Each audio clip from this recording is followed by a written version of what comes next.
can Okay, make him a he's panelist. here now. I see a message. He's there. Okay. Okay, so I think it's a go then.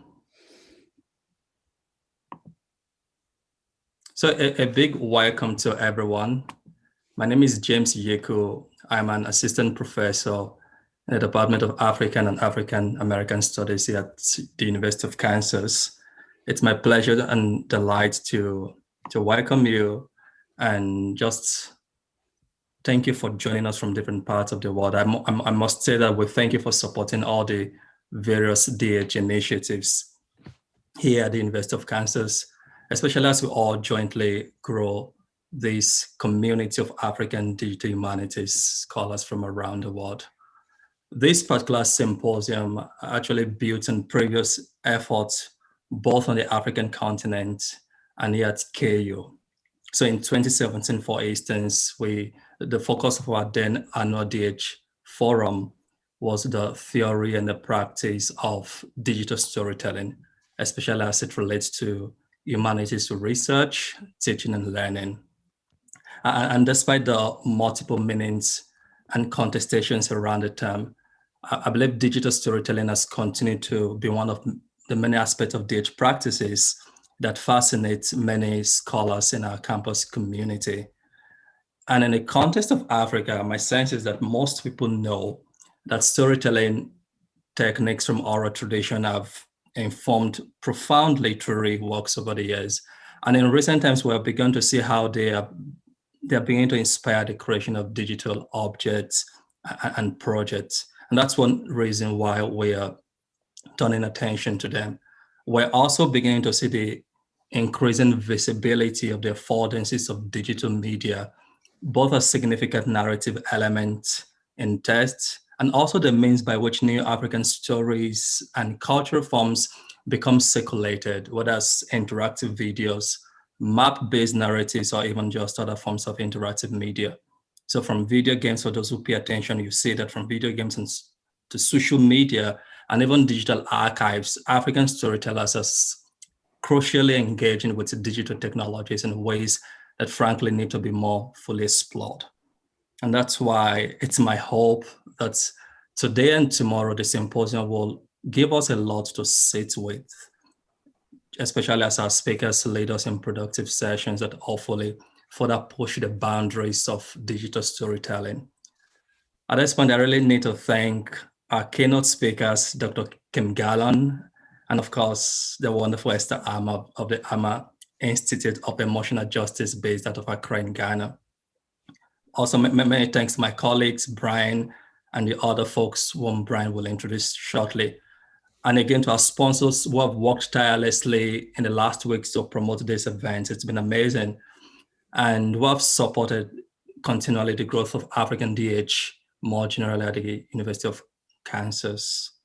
So I'll ask one of our co-sponsors from the University of Lagos to offer some very brief remarks because of time, after which Brian, who is the co-director of KU's Institute for Digital Research in the Humanities, will offer some remarks also and introduce the keynote speakers. So once again, thank you for joining us. It's great to have you, and please let's welcome Professor Tunde Opeibi from Lagos, Nigeria. Thank you very much. Good evening, Africa. Good morning, America, and the good world. It's nice to be here again. I wouldn't know if I can share my screen, Brian. Yes. Am I allowed to share my screen? Oh, great. Yes, please. Let me see whether I can share my screen. I have something I just wish to present. Okay.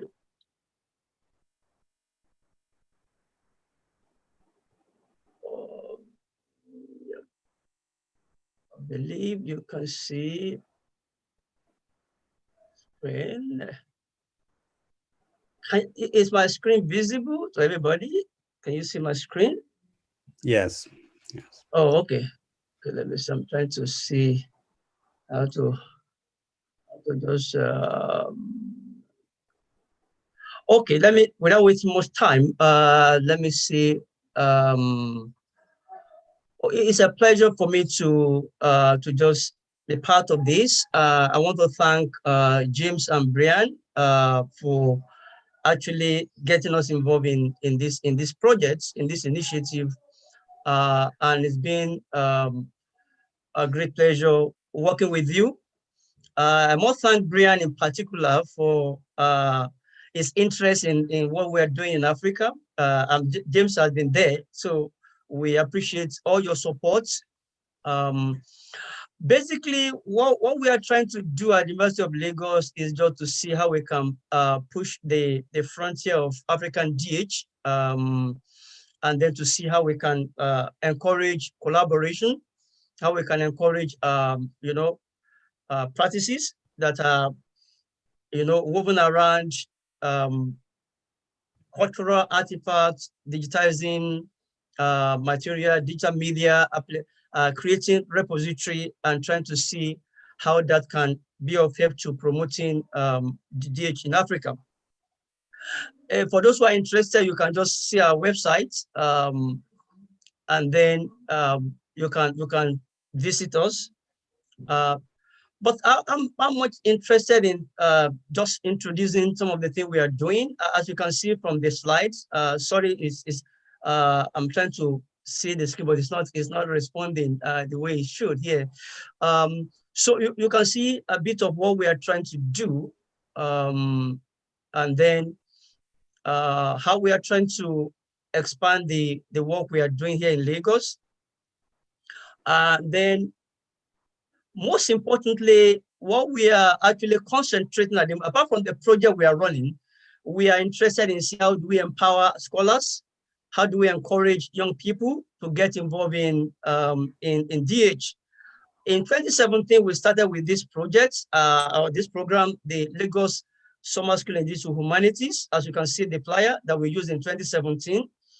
In 2018, we had the second one that attracted researchers and scholars from West Africa, from Nigeria. And then hopefully we are also fortunate to also get funding for the third one that was supposed to have in August, but because of COVID, we are moving that to March next year. And I'm very excited to inform everybody on the panel or here today that Brian has agreed to actually give a lecture during the period. And then we are hoping we are going to have other scholars from all over the world that we also be able to present their talk and then facilitate some of the courses during the period. The summer school actually is designed to be a training platform, building capacity for doctoral and postdoctoral candidates, as well as junior researchers that will drive innovation and development in Africa. We are trying to also see how we can connect the academic and research community with industry players and policymakers in Nigeria and Africa. It's a one-week intensive program. We plan to, or we have been nurturing ideas, connecting with colleagues, establishing partnership. We intend to raise and equip a new generation of scholars and researchers in the humanities in Africa. Some of the topics we have been dealing with, some of these are displayed. So we are trying to connect people, share ideas, and then, of course, solve problems. That's from the 2018 summer school. We have some of our partners from Canada, from America, and then from Germany. I believe that as we get this kind of initiative going with councils, fortunately, I'm happy to announce that councils and UNILAG, we are trying to actually collaborate more intensely and more closely so that we can begin to see how African DH can also be promoted both in Africa and outside Africa. I want to thank you so much all over the world, those who have joined us today, panelists, keynote speakers, and then I want to thank Titi Babala. She's online. I remember way back in 2017 or 2016, when I was in Canada, I mean, she actually, supported my getting across to Dan, and then Dan has been so wonderful in supporting our initiative in Nigeria.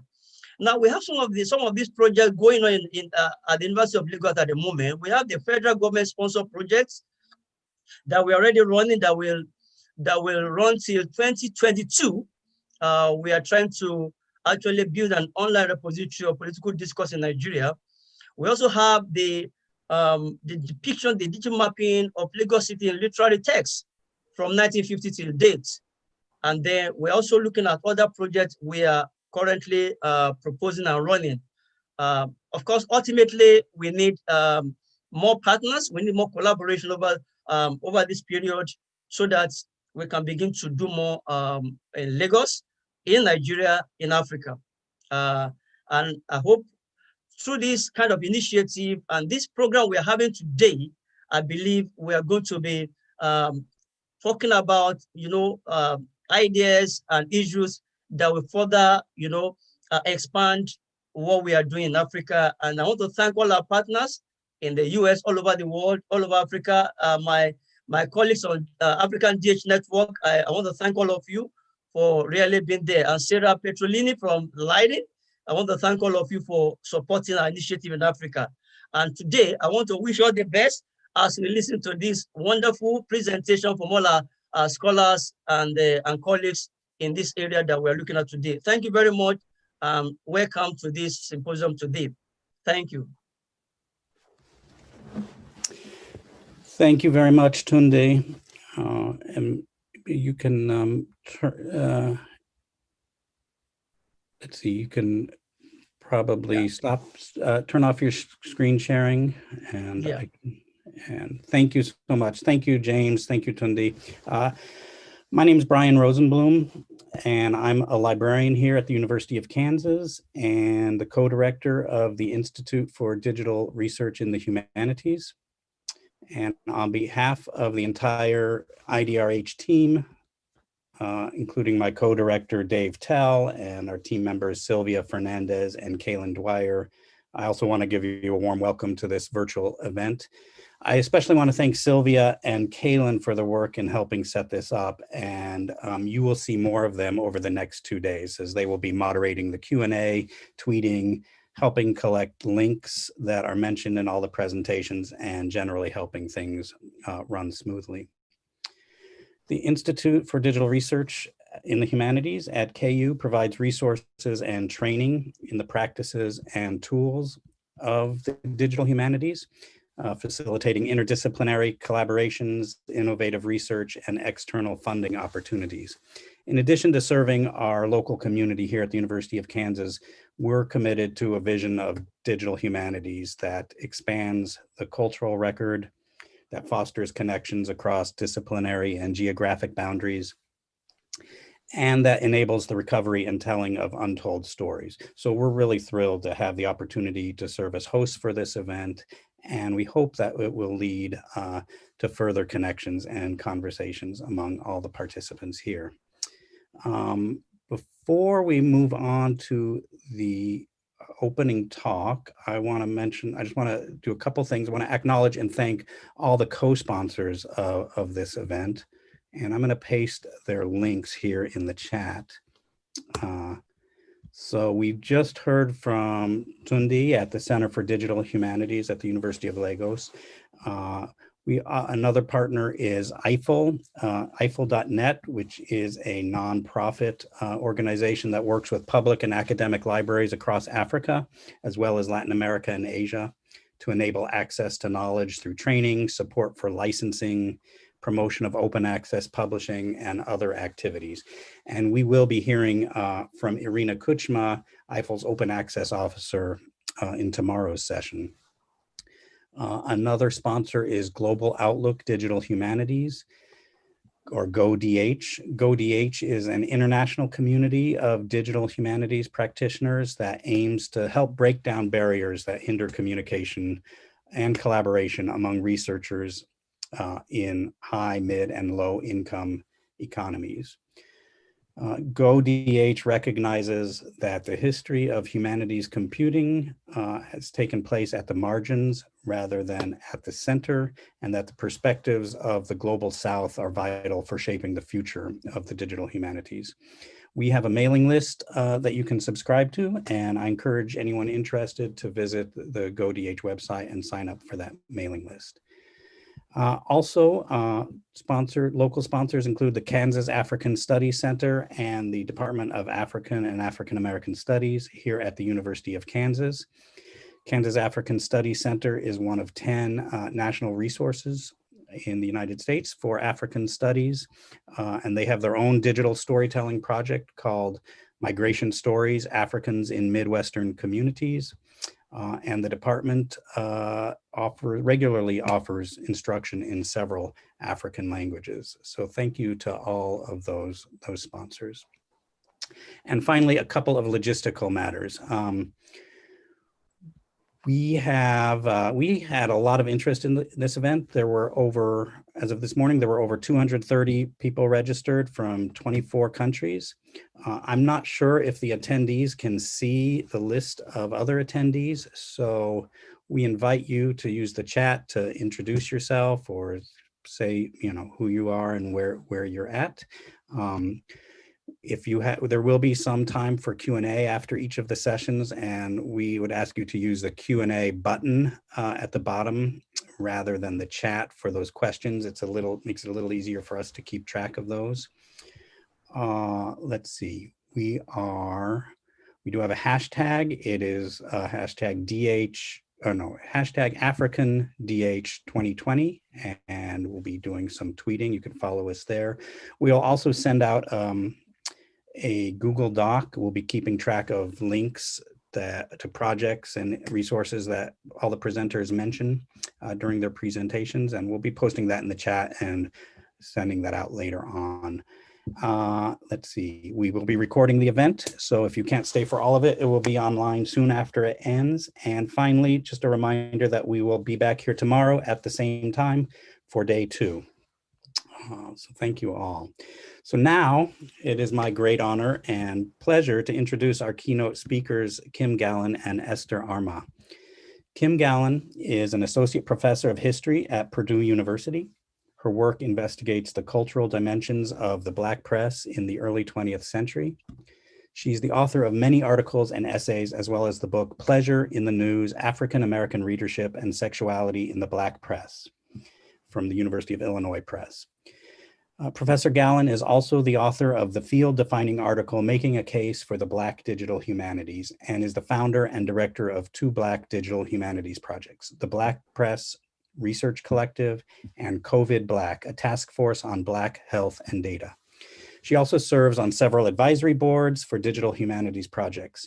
Added to her work in DH, she works in instructional and e-learning design to develop culturally based curricula for secondary, higher education, and adult learners. Her most recent work in this area includes working with the Colored Conventions Project to develop a curriculum for the Philadelphia School District and designing e-learning modules on emotional justice for the Armah Institute of Emotional Justice. Professor Gallen is the recipient of numerous fellowships and grants, including from the American Council of Learned Societies, the National Endowment for the Humanities, and the Spencer Foundation. Esther Armah is the executive director of the Armah Institute of Emotional Justice, a global institute providing emotionality education in the context of race, gender, and culture using the visionary emotional justice framework. The AIEJ works across Accra, New York, and London, and does projects, training, and thought leadership. Its projects include the Black Frontline, Black Grief Matters, the Survivor Monologues Africa, and hashtag I Am Unlearning Ghana. Her emotional justice essays have been featured in Warscapes, Ebony, Alternet, and many other publications. She has written 5 emotional justice plays that have been produced and performed in New York, Chicago, and Ghana. And for her emotional justice work, she won the Community Healer Award at the 2016 Valuing Black Lives Global Emotional Emancipation Summit in Washington, D.C. Esther is an international award-winning journalist, radio host, writer, public speaker, and playwright who has lived and worked in New York, London, Ghana, Nigeria, South Africa, and Kenya. She was named one of Africa's women leaders in the 2019 World Women Leadership Congress. We're really thrilled to have both of these speakers here today. And with that, I will turn it over to Esther and Kim. Thank you. Thank you. I think I'm going to be sharing my screen and Esther's going to take over. I just want to just thank really quickly Purdue University and the National Endowment for the Humanities for sponsoring the Stayed and Stolen. I'll at the tail end of the talk, I'll be able to talk a little bit more about those two institutions and their relationship to the project. But I'm going to turn it over to Esther, who's going to get us started, and I'm going to start sharing my screen.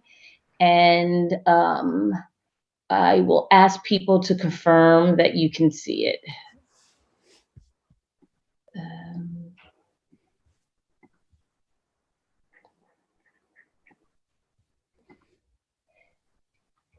Esther, are we ready?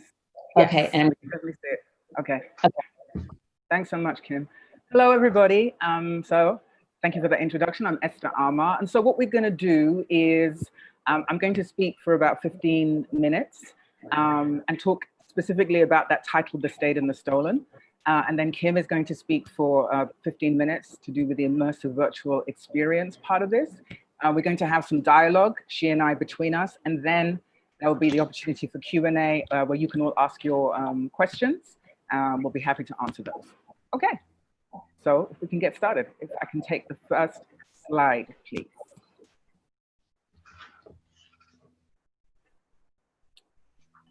Palaver Hall. What you're looking at is an image that suggests people gather and sit. They may break bread, come together, talk, discuss their day. It's light and it's airy with high ceilings. The word palaver, here in Ghana, which is where I'm speaking to you from, in the capital, Accra, palaver is food. Palaver sauce is a delicious food made with onions and ginger and garlic, with hot Scotch bonnet, pepper, cooked in palm oil, maybe served with rice balls or yam or banku under an African sky. The words, the title, and the visual suggests one thing. And though this place is part of what is called Cape Coast Castle, it's actually the beginning of the draining of the liberty of enslaved Africans. Palaver Hall is the first stop for Africans who were enslaved, were brought here. Here in this place, their chains would be unshackled, their clothing would be removed, they would be left with very scanty pieces of clothing to cover their private parts. They would then be taken into the yard where they would be branded. For me, I have made this journey that starts at Palaver Hall several times, taking friends from all over the world when they travel and come to Ghana. It is through that one particular trip that the idea, the visual, the vision of the Stayed and Stolen began for me. The phrase, the Stayed and Stolen, is part of the emotional justice paradigm and the emotional justice framework. Emotional justice is a framework that interrogates and explores emotions, and specifically the legacy of untreated trauma that shapes how global Black people lead, learn, live, work, even love as a result of our histories of enslavement, of colonialism, of apartheid. Emotional justice is specifically about the interiority and the emotionality of global Black people. It centers our well-being and our healing. The title speaks to the globality of our experience as Black people from all the different parts of the world that we live. The Stayed speaks to those who were in Africa, on the continent, who literally had to deal with the wounds of families being severed as a result of those who were stolen, who ended up at the first stop here at Palaver Hall. And the stolen represents those who began this particular journey here at Palaver Hall. Next slide, please.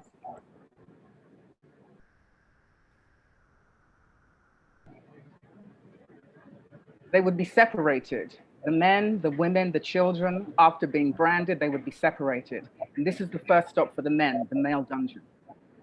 From the light of that hall, you see this low, low ceiling, and you have to go down steps where your body then collides with the reality of a living history of the dead and of our ancestors.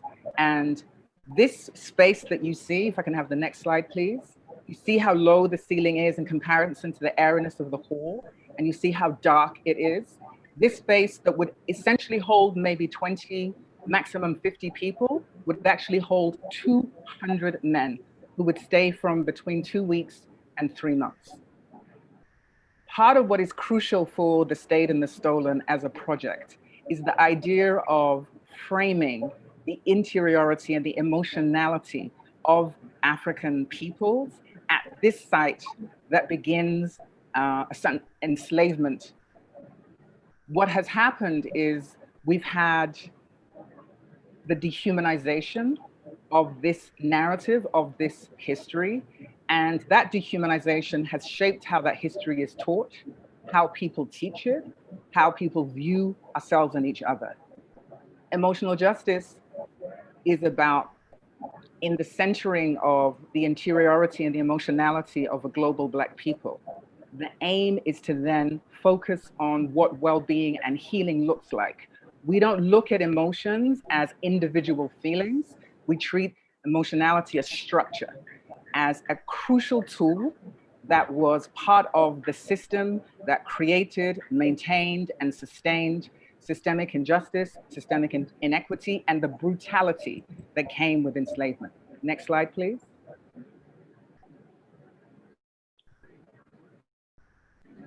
This is the maximum light that you would have in the male dungeon at Cape Coast Castle. I traveled with our photographer, Alex Kwesi to take these photos. And every time you step into this space, there's a sensory explosion. All of your senses are on red alert. In 2019, it was the year of return. 15,000 African Americans came back to Ghana, and huge numbers went on this specific tour that I'm walking you through now. What does it mean, though, to connect the emotional to the virtual? What does that look like? Next slide, please.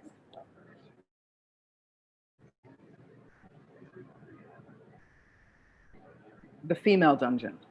This is the beginning of the journey for African women. The reality of how we've thought about the history of enslavement, and as it relates to this site that is Cape Coast Castle, is there has been a gradual dehumanization that turns the horror of enslavement into an intellectual exercise rooted in statistics and the pathologizing of African bodies. We have seen that. We have seen the horror of that. Emotional justice, in recognizing that emotionality is actually structural. It actually is part of what maintains systems of brutality. In order to deal with any kind of healing, recognizing that healing, again, is a collective endeavor, part of what is necessary is to inject a humanity into the horror of this particular history.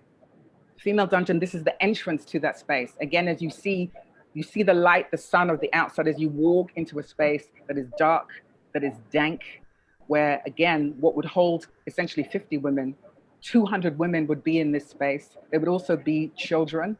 The children were never counted even as cargo. They simply were not counted.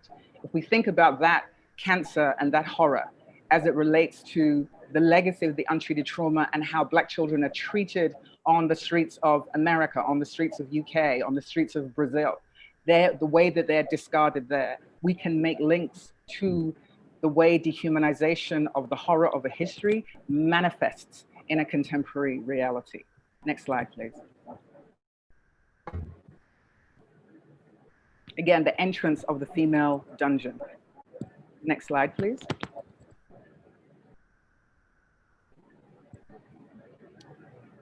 These are the arches, the areas where the women would get to stand and have supposedly some type of air. You see in the corner where there's little pieces of light, those are essentially the windows. In the year of return in 2019, I took friends to do this journey, to move through this castle that is essentially a dungeon for global Black people, for African people. And no matter how many times this pilgrimage, as I describe it, is made, It is transformative in ways that are languageless, that are indescribable. And so the question was going to be, if this was transformative in a physical sense, what about the millions of people for whom this is a crucial part of their history, and yet they have never experienced and may never experience it because they're never going to make that trip to Ghana? How do you transform, how do you transport a story that is so filled with horror and that has been so dehumanized and inject a humanity into it? Next slide, please. The floor of the female dungeon.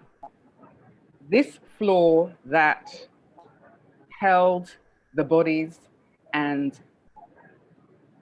took the dreams and the liberty of millions of African women. There was an excavation where archaeologists from universities here on the continent went to try and dig out this specific floor and found feet worth of excrement that had been hardened. Those types of realities that are told through lenses of horror, how do you humanize that so that it's actually the reality of the way women navigated this gradual dehumanizing in preparation for the end of their days on this continent, and where they would move into the next stage of what would become a 500-year history. Next slide, please.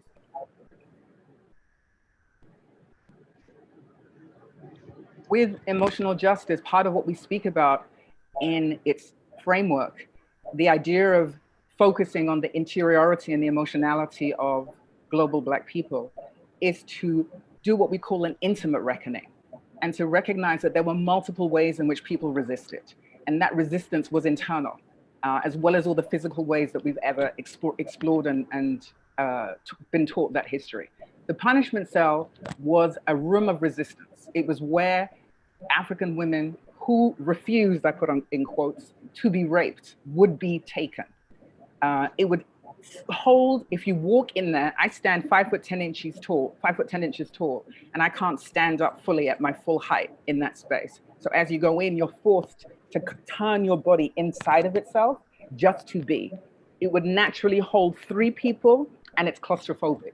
And they routinely put 8 to 10 women in there, where there would be a hole from which they would be given food.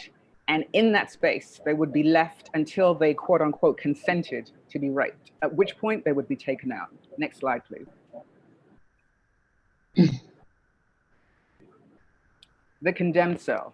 Resistance has always been a part of the history of African people, and the brutality that was a major part of enslavement and its story all is manifest in this space. The condemned cell were for those who had resisted and resisted and resisted, and they were literally put in this place to die. Again, you see the stone that hits you right as you look at it. When you step foot into it, it is an emotional explosion as your body feels like it comes alive, because whilst it may feel like it's brick and mortar, it is blood and bone and soil and hurt and pain and rage and resistance, all caught in one space. And that is where people were literally left to die. Next slide, please.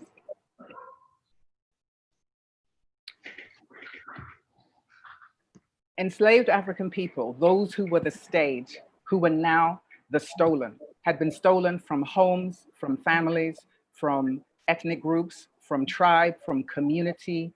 This would be their last stop. Taken from the female dungeons, the male dungeons, the punishment cell, if they were still alive, even the condemned cell, put back in shackles and taken one by one to this specific door. You see how it's just ajar, and what you can see in front of you is the ocean and the beach. The door has been rebuilt at Cape Coast Castle, but it was so small you could only get one person through at a time. This specific door represented the motion from being the stay, the people who were on the African continent, living life, dealing with the wars that were happening in that space, who had become the stolen. They were now being taken out through this door of no return, boarded onto ships where they would end up in the Americas, in Brazil, in the Caribbean, in Europe. and would become all the peculiarity and the particularity of Blacknesses that we have and that we see today.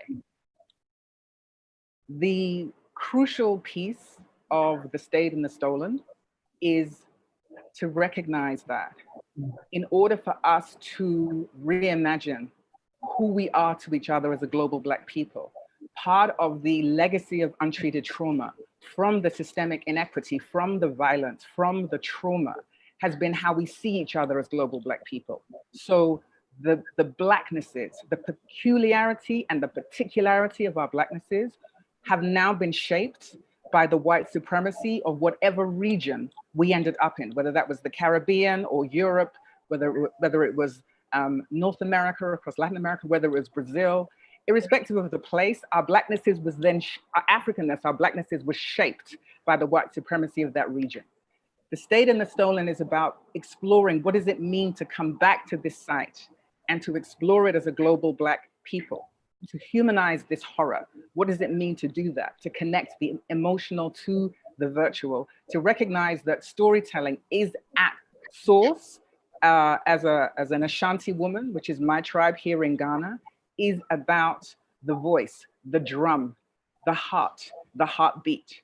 And as a global Black people for whom justice has been such a massive part of our march to freedom, to dignity, to a fullest humanity, emotional justice is about reckoning and recognizing that the emotionality of a global Black people is also part of that justice project, and that this project is all about what it means to create this site of engagement, reframe this history through a lens that combines the emotional and the virtual in order to reframe it for students all over the world. But how can we connect? How can we humanize the horror and through the virtual and the digital? How do we do that? We maybe cannot digitize a humanity, but we can reimagine a humanity through the digital. But how do we do that? How do we make that connection through the virtual and the digital? Kim Gallen. Thank you, Esther. I'm going to pick up here now and shift to the second part of our talk today, which is virtual histories and realities of the transatlantic slave trade. Just checking that everyone can hear me. Esther? Yes. Okay, great. Nice and I want to start off with a couple of images. This is a very famous image that you may or may not be aware of. It's either titled Gordon or Whip Peter from 1863. And I'll come back to talking a little bit more about this image in a second. I'll give you another second or two to look at this image. This is a person, and obviously an enslaved person that has been brutally beat, and these scars represent the abuses that he suffered under the system of slavery. And then this image, the Brooks slave ship drawings from 1781. Now, these images, again, may or may not be familiar to you, but they're often how we encounter the system of slavery in the Western world, at least from my perspective as a professor in the United States from African-American history. We come to understand slavery as being a system that transforms Black people, Black humanity into chattel or a social death, as Orlando Patterson has famously conceptualized. And I don't have a disagreement with those conceptualizations, but I want you to consider for a minute that the dehumanizing process of Black people also originates with data. And what do I mean by that? It's truly and widely accepted that New World African captives were viewed as property through the systematic dehumanizing processes associated with slave economies. But I've often been troubled by that. Captured Africans are in a liminal state, if you will, during the Middle Passage, not fully the property of people whom they certainly would be once they landed on the shores of the West Indies or Caribbeans, and then certainly here in North America. But they're not fully commodities yet because they hadn't been exchanged for the valuable things that they would eventually in terms of their full transformation into this system of enslavement. And certainly we can call them captives or captured Africans. But in this era of digital slavery, I'm less content with how we think about the people who suffer so terribly, literally in the middle of this nowhere system of the transatlantic slave system. I actually think that before enslaved people were capture Africans before they become sort of deeply embedded in the system of slavery, are thought of as data, right? And we can see this with the manifest of slaves, right? And looking at the itemization of beings, human beings, right? People who had lives and a culture and identity prior to this brutal system. And the transactional basis of the slave trade required that people were instantly converted into data that could be used to justify the time and expense that was invested in the slaving business. But this is not just the way, obviously, that enslaved people are understood. Although we come to understand them through digital technologies and great resources like Voyages, the Transatlantic Slave Database, right, which now hosts large data sets and tables of statistics for nearly 35,000 slave voyages between 1514 and 1866. And it also includes a growing number of images and an additional database of African names. But this is a perspective, as the ones that I've just showed you, right? These images here, that are certainly Western images of the slave system. And more importantly, they're more than just images of a Western white perspective of the slave system. They don't capture the African story of slavery, right? We still live and study and teach slavery, the system of slavery, from a very Western, very Eurocentric perspective. And while the Voyages and the Transatlantic Slave Database does provide insight into the system of slavery, does it really capture the lives of people? And certainly the creators of the Transatlantic Slave Database have tried to go back and recover what that life was through the African Names Database, and have done a great job. And people have used the database to develop these stories and try to imagine these people's lives.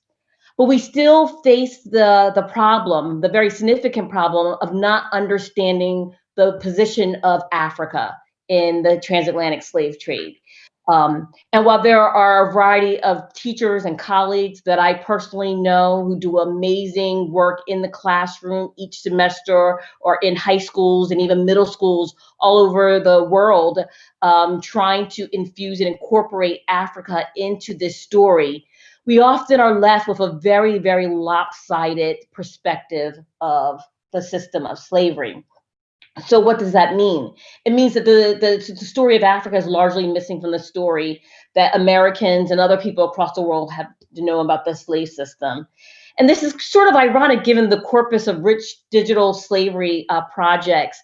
In fact, we are in an unprecedented era because of technology, where we know more about the system of slavery, but even as we know more, we know sort of less about it in some ways.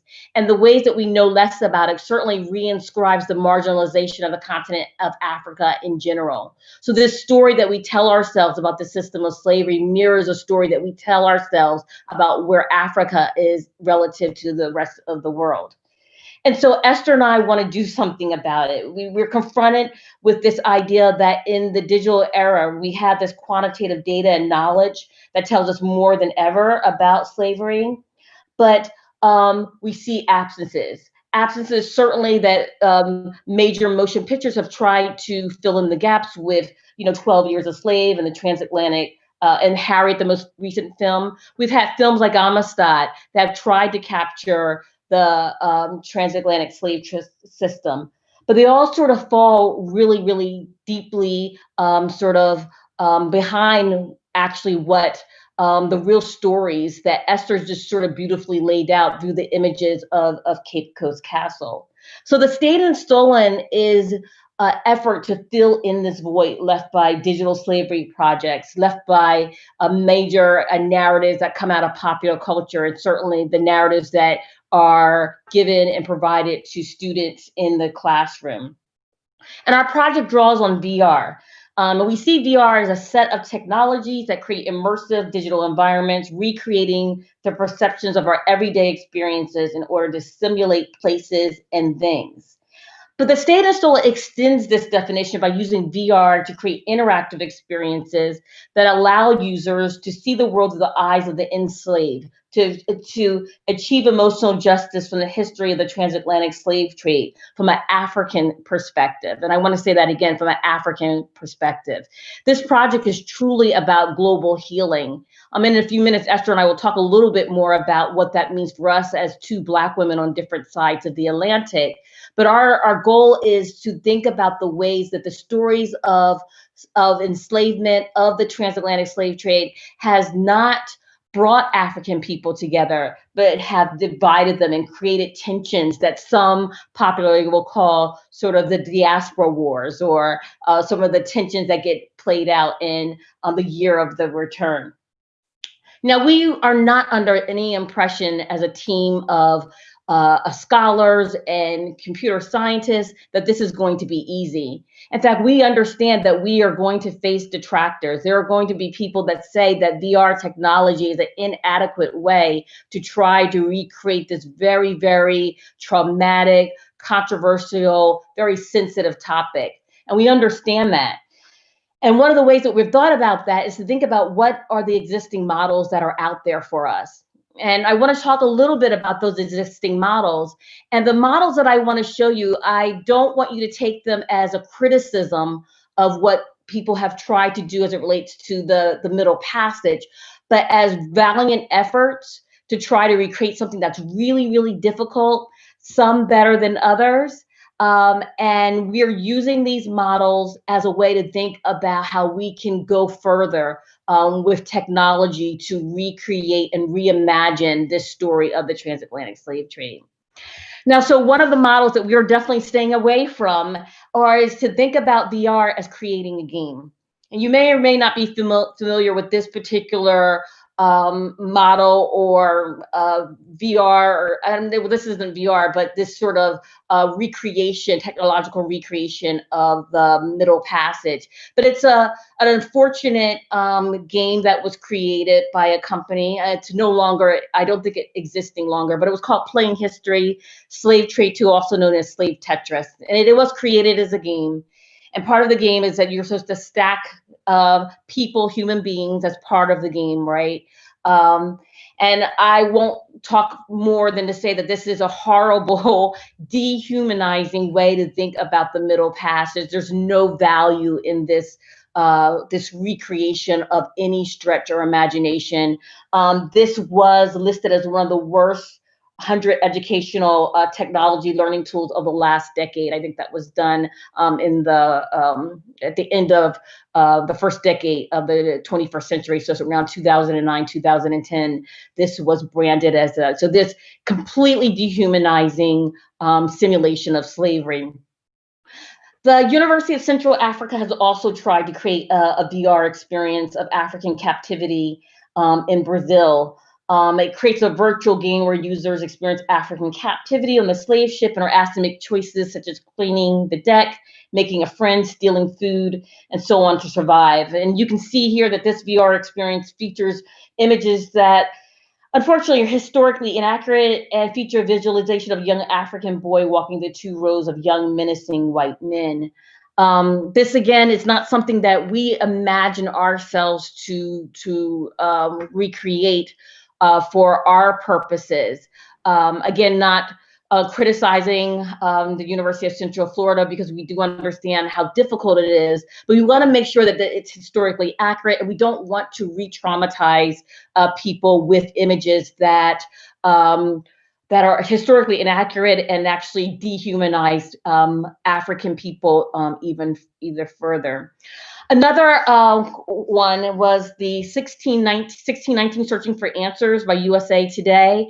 This is more augmented reality. If this was a live image, you would be able to click on any of these numbers and, move the hand around so that you can see various parts of the holding of a slave ship. I think this does much, much better than what the other two projects are doing at this point. And the narration, quite frankly, is quite beautiful. But as we think about the state and solo, we want to recreate a very realistic environment with human beings. And so how do we do that? Well, that gets us back to data. We're going to use the transatlantic slave trade database, the African names database, and we are going to recreate the stories of those individuals. We're not necessarily going to start with the story of Africans in the hold of a ship. We're going to start with Africans making that trip from villages, right? Traveling from the north to Cape Coast and what that experience was like. We're going to take and place those people in the West Africa, in this case, in what is now today Ghana, as a way to recover their humanity, the way to recover their stories, as a way to recover their lives.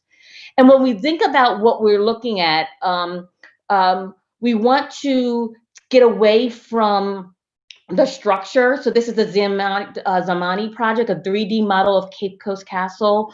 What you see is an effort to recreate the structure. Again, it's devoid of human beings. Again, this is made by South Africa, the University of Cape Town in South Africa, which developed the 3D model image that gives you views, panorama views of the castle. But again, devoid of human beings, you can't see inside. And as Esther pointed out, the interiority of not only the castle, but of human life and emotionality is what we are striving to capture. And so while this also gives us a good sort of foundation and a basis for thinking about the sort of structural basis of the castle, or as Esther points out, are more dungeons, it doesn't get us to the interiority of African life, of Black people's lives. And so when we think about technological models, we are looking at things like I Am a Man from Dr. Derek Ham at North Carolina State University, who sits on the advisory board of the state in Stolen. And we are looking to him, who has humanized the Memphis sanitation strike, right? And if you've ever experienced VR or this experience, we certainly encourage you to go to the site and to do that. And so we're using this as a model. And then we're using Virtual Harlem by Dr. Brian Carter, who's been working on virtual reality for years now, decades, quite frankly, who has captured the Harlem Renaissance and the humanity and the beauty and the vibrance of that particular period of time. So what are our next steps? Well, our next steps are really, really difficult in the age of COVID. Quite frankly, we were supposed to go to Ghana this past summer. Christos Moussos, who's doing the VR from Purdue University, and I were going to experience it. And I'll stop here to say that one of Esther's and mine, but really Esther's very, very sort of requirements for anyone working on this project as a computer scientist or doing the technology is they must experience Cape Coast Castle themselves or Cape Coast Dungeon. We feel you cannot capture, at least in technology, what that experience was like unless you actually experience that themselves. But again, the project has been put on hold because of COVID-19, and we haven't been able to actually start the actual project yet. But our primary products will consist of a head-mounted display that will give users an immersive VR experience of Cape Coast Dungeon or Castle. We're not sure about an online desktop virtual reality application of the VR experience, and I'll tell you why. VR already can be a very alienating experience. And this is a very traumatic or potentially traumatic experience. And we're not sure that we want people to have that outside of a community of people that can talk about what that experience is like. The VMLK project, which looks at Martin Luther King, one of his speeches, they've created an experience where there are ways to engage right in the moment about the emotionality of that particular period of time. And so we are also really considering whether we want to have people experience this VR experience without being able to immediately process with people and community members, particularly Black people, particularly African people. We see this as part of trying to stitch together the wounds and the fractures that's been created from the emotional rupture. Give me 1 second. I have to turn off something. I apologize. I apologize about that. That was my alarm going off. I didn't remember to turn that off. And so what we're hoping to do is create exhibits, conference presentations where people can actually experience the VR and have the engagement that's necessary for processing this moment. So overall, the Stayed and Stolen is designed to model a humanistic experience of the transatlantic slave trade that's centered in Africa. It visualizes and gives language and voice to the silences that are wrought by scholarship, and digital slavery projects that unintentionally marginalizes the African story of the transatlantic slave trade. And we're hoping to reach a broad audience. And I just want to close with a quote from Jessica Johnson, who is a professor at Johns Hopkins University. She talks about slavery and the transatlantic slave trade. And one of the things that she talks to, she's also a digital humanist, is about what it means to do this type of work. And I'm just going to use her words to close out my part of the presentation. Dr. Johnson writes, doing truly embodied and data-rich histories of slavery requires similarly remixing conceptual, discursive, and archival geographies with deliberate pain, intimacy, and likely some violence. But Black digital practice challenges slavery scholars and digital humanists to feel this pain and infuse their work with a methodology and a praxis that centers the descendants of the enslaved, grapples with the uncomfortable, messy, and unquantifiable, and in doing so, refuses disposability. And so that's the work of the Stayed and Stolen, is to engage the pain, to engage the emotion, to engage the trauma, to recover the Black humanity, the African humanity that has been taken and removed from people's lives. Thank you. And so we wanted to just talk a bit and share with you a little about the journey for us personally. What's one of the most powerful elements of this project for us, for me, who comes to this as a journalist and a playwright and a creator of this emotional justice framework, and for Kim as a Black digital humanities scholar, is we come from different continents as well. Like, I live here in Ghana now, my family is Ghanaian. Behind me, you can see a picture of my family, my 91-year-old uncle, who was born and raised and educated in the villages of Akumadan in Kumasi and is Ashanti. And so I come to this through that lens of that rich family tradition, and then living and working in New York and living and working in London, and seeing how the disconnect and the dehumanization shapes how we engage with each other.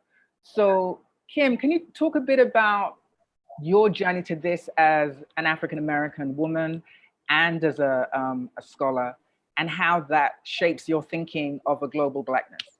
Yeah. I think I'll start with my first experience. My first experience going to Africa was in Senegal, in West Africa, and I went to Gorée Island.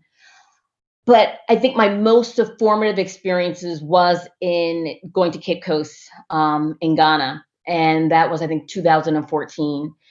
And like many Black Americans, I had romanticized that experience. Although I had, for many colleagues and people who had traveled to Africa, to West Africa as a Black American, had told me, you know, this romanticization of sort of this sort of connection, this inherent connection, wasn't necessarily going to be there. But I remember that moment of walking into Cape Coast, to Elmina, and, as you say, being unable to articulate what that moment and that experience really felt like, but also having this very, very powerful need to have everyone that I knew of in my family, friends, to also have that experience with me. And so I will firmly sort of own that I am deeply invested in global Blackness. I call myself a romantic Pan-Africanist all the time, understanding some of the challenges of that as a position.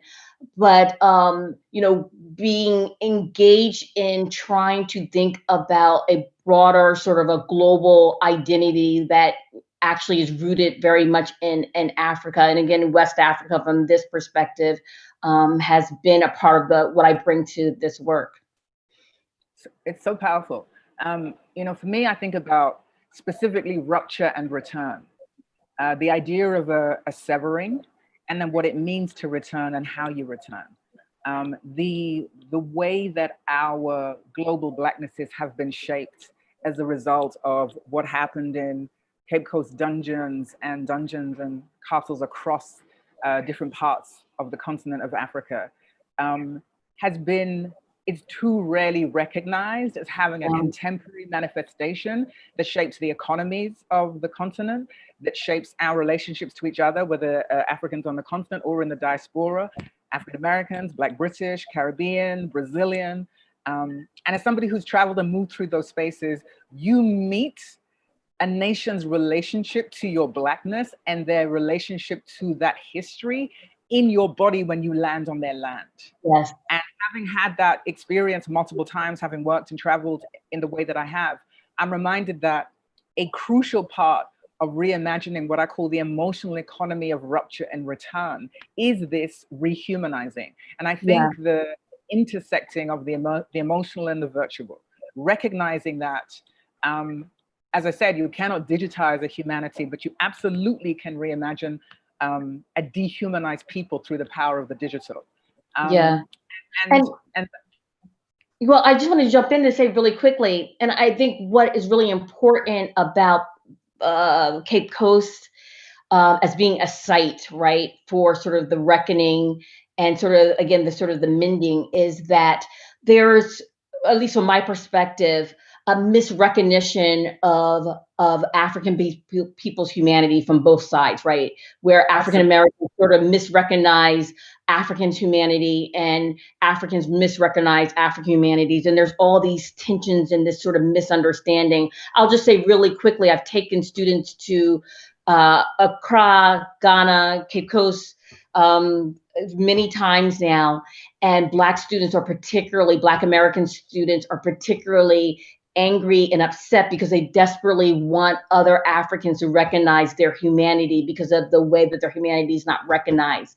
But the global sort of system of white supremacy and the slave trade has created these difficulties of actually seeing one another. And then that's why I love working with you, because your work is about weaving those wounds, or healing those wounds. Right. And I would just close before we go to Q&A and invite others into the conversation by saying that part of in emotional justice, I said there were 4 pillars. One of those pillars is what we call the emotional economy. And that part of creating and maintaining the brutality that shapes systemic injustice and enslavement and colonialism and apartheid, part of the work of maintaining those systems was the emotional wounding that literally meant that trauma shape-shifted your relationship to yourself and therefore your relationship to other Black people, that was an intentional rupturing. And that part of what the State and the Stolen seeks to do is to address that rupture and return to a humanity that was robbed and raped out of you, but to recognize that there isn't a future. There isn't a racial justice, a social justice, a legal framework that can replace or that can do what an emotional justice must do, which is to reckon with all that hostility built into an emotional economy, do the dismantling in order to do the kind of healing work that can literally reimagine our relationships to each other as global Black people, and then to the world and the world towards us. Nice. And so you saw, I think, an email for those who want to know more about the State and the Stolen at the last slide there. Which email was it? Was it AIEJ? Which yes. One? Yeah, aiejfuture@gmail.com. If you'd like to know more about the project, you can email us and we'd be very happy to continue to talk. And so let's talk to everybody else from all over the world. That we really can't see, but we know that are out there, right? We know they're out there, but we can't see it. Yes, thank you so much, Kim and Esther. It was a brilliant talk to begin the symposium. We have several questions since now, and also since yesterday, they sent a question to Brian. The first question is from Jeremiah Mitoko. Are you concerned that recreating the Atlantic slave trade by itself without also recreating contemporaneous condition in other places. Example, in London or Ghana, or even slave life after 1807, when Atlantic slave trade ended, will give an incomplete impression of what was going on. Yeah. Esther, do you want to take that, or I can take it? It doesn't matter. You can take that. I'll add to what you said. I think it's an excellent question. And that's why I want to go back to Esther's really careful consideration of framing. While we may be recreating one aspect of the transatlantic slave trade, we certainly can't create the sort of global dimensions of it.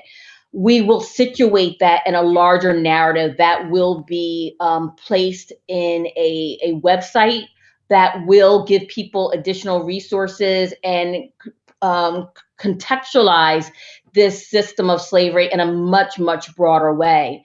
While we are beginning again with the state and stolen and West Africa, and again, a certain, perspective, our goal is to, because our larger goal always, and I would just say, Esther, I hope you don't mind me saying that, in any of the projects that we work on, and we're working on several projects together, at the fundamental sort of core of what we do is to think about global Blackness and a global healing, right? And out of that allows us to build certain projects, but also place them in a larger, much larger narrative. So I take that point, and that I think that question is really important.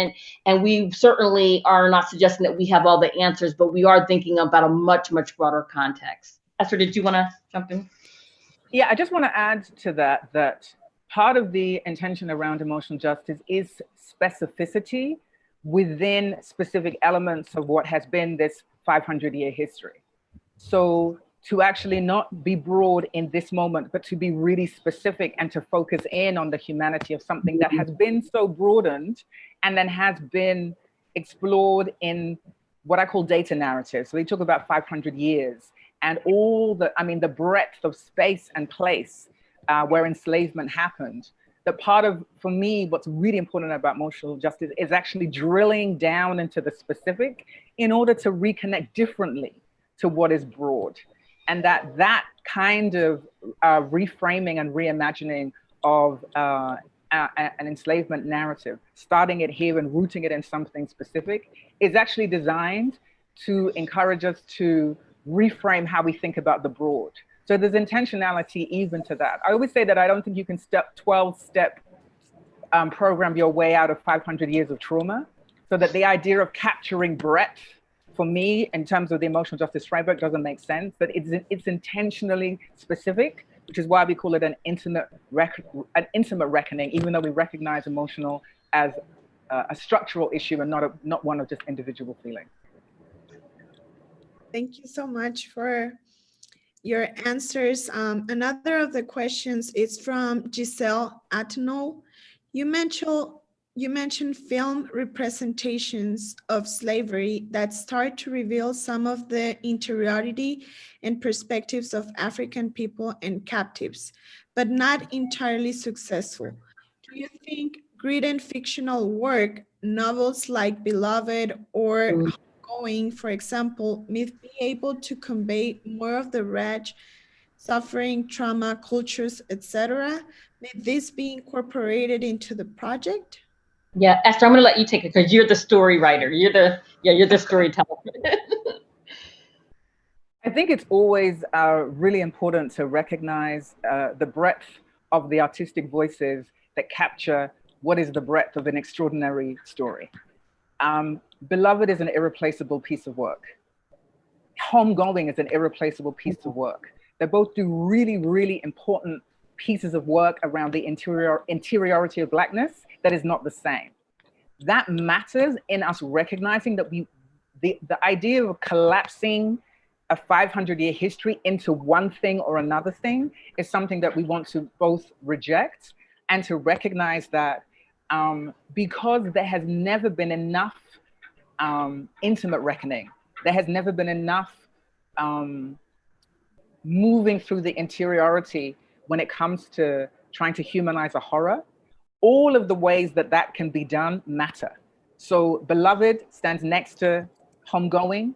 This project is part of a conversation that is about expressing interiority in global Blackness, and joins a conversation with that work. I don't think it's a question of irreplaceability. I think even when we think about films like 12 Years a Slave or Amistad, they all speak to a particular framing of the enslavement narrative. What this project is saying is that we want to offer you another way of looking at this reality that has been explored in all these multiple ways. And as somebody who is Ghanaian, the root for us, for me as a Ghanaian woman, and certainly within this continent, is the notion of the drum, the notion of the story of who you are, the story of how you tell the story of who you are matters because it shapes how you think about yourself. We've had a massive shaping to do with how we think about ourselves in the most horrific amount of literature, entertainment, so-called, film, that does all of the other stuff. So for me, interiority and Blackness for me is almost a genre that requires excavating and exploring in as many ways as possible. And this joins that existing conversation.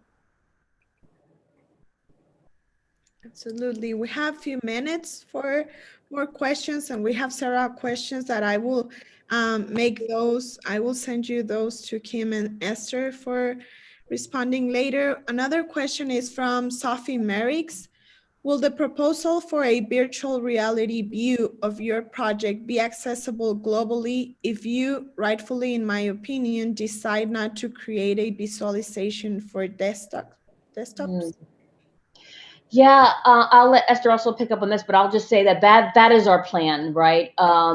We are looking for additional funding with the commitment of having different sites for symposiums, presentations, conferences. It is really to, in a very sensitive, thoughtful way, have as many people experience this as possible.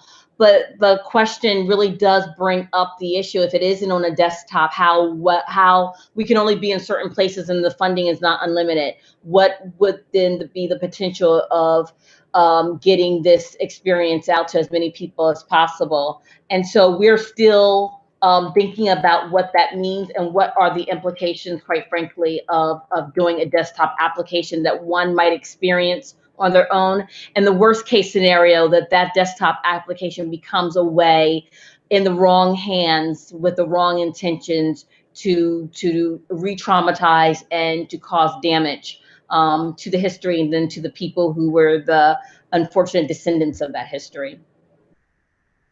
Yeah, I would say asked and answered. Kim Gallen.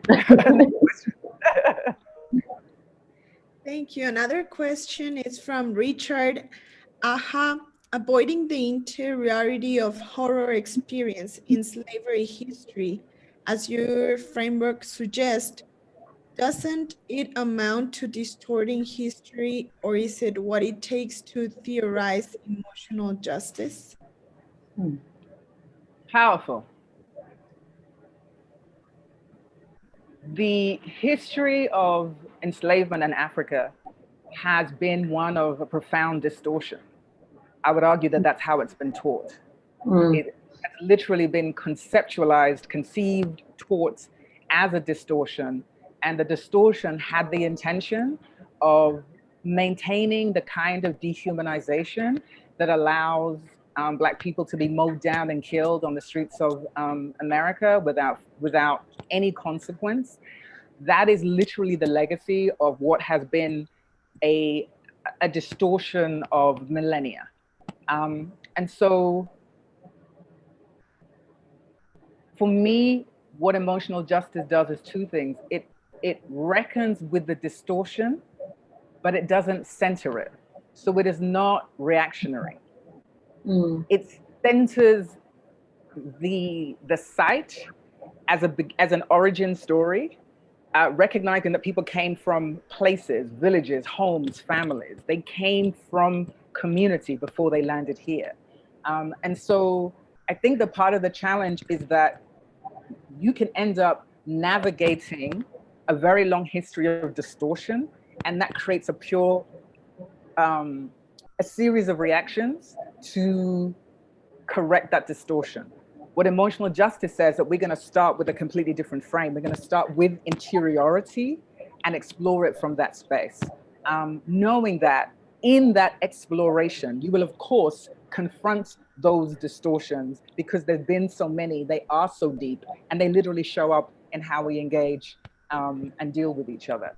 I would also add that part of the work of emotional justice is removing the idea of theorizing Blackness, theorizing emotionality and theorizing interiority. And is actually making it a living history, something that lives and breathes and has a life force, even though we're literally talking about ancestors. Because even in death, there has been such a dehumanizing of even corpses. And so all of that distortion is a part of the canon of even thinking about enslavement. And so with emotional justice, I start with, what does it mean to be well? What does it mean to have a healing? What does it mean for that healing not to be in the context of how the West defines it, which is some kind of quick 12-step program reality? What does it mean to think about it as collective, as institutional, as political? What does it mean to conceive of your emotionality as a justice project that should be taken on by an entire people in which your wellness is centered? And how does that frame then change how you engage this entire body of work? Thank you so much. We have just a few minutes for one last question. As I mentioned, you had several questions that I will send to you. The last one is— please do send a question.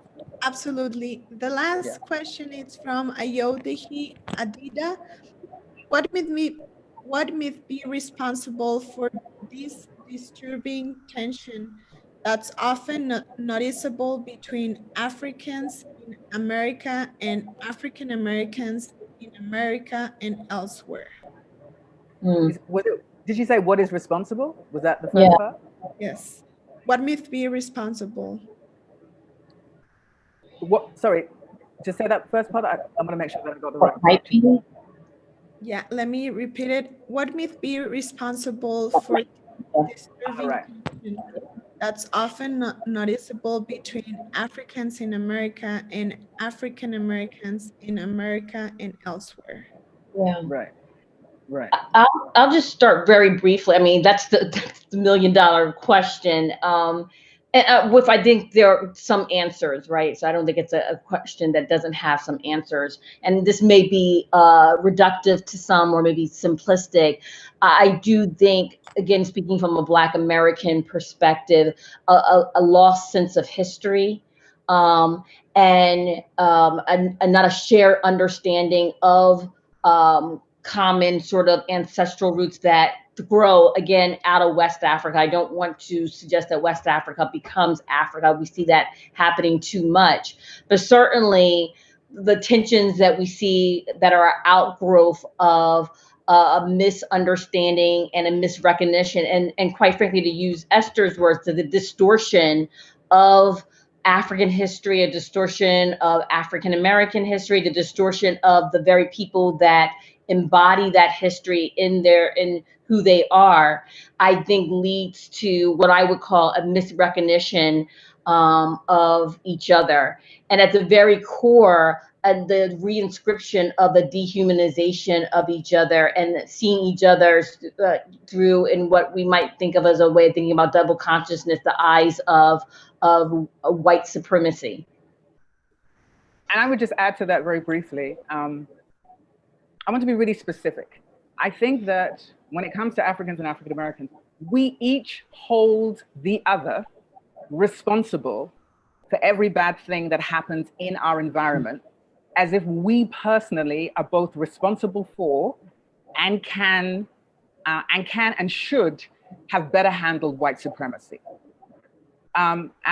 You will see, I see this as somebody who has worked in Ghana and worked in New York. It's something that I see, that I engage, and that I've had conversations about and events about, that there is the fundamental core around the wounds of what literally the stayed and the stolen.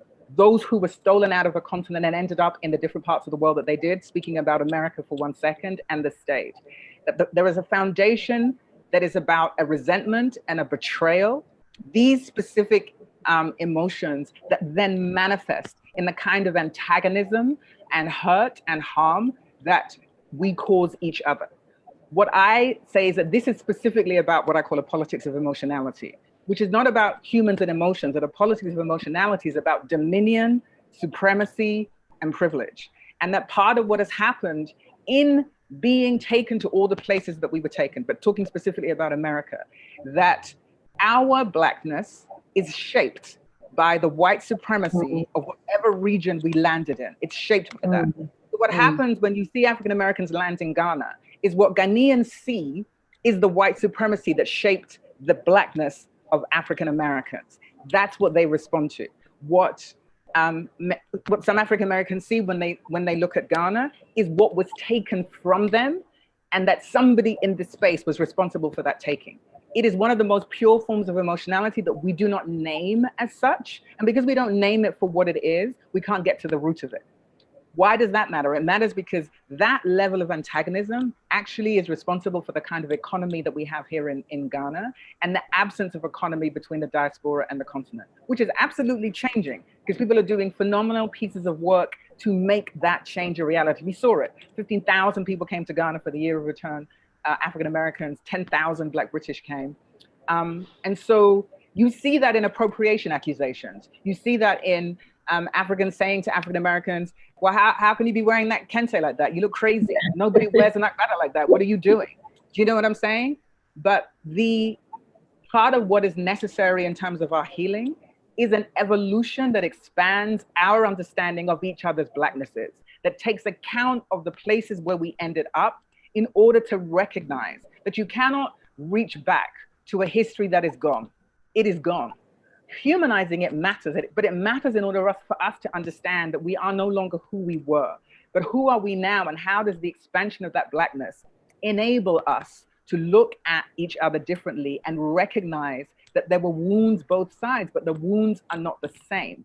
But naming them and recognizing that there was a wound matters. Not doing that creates these cyclical discussions that are had every year where accusation is thrown against accusation, counter-accusation and counter-accusation.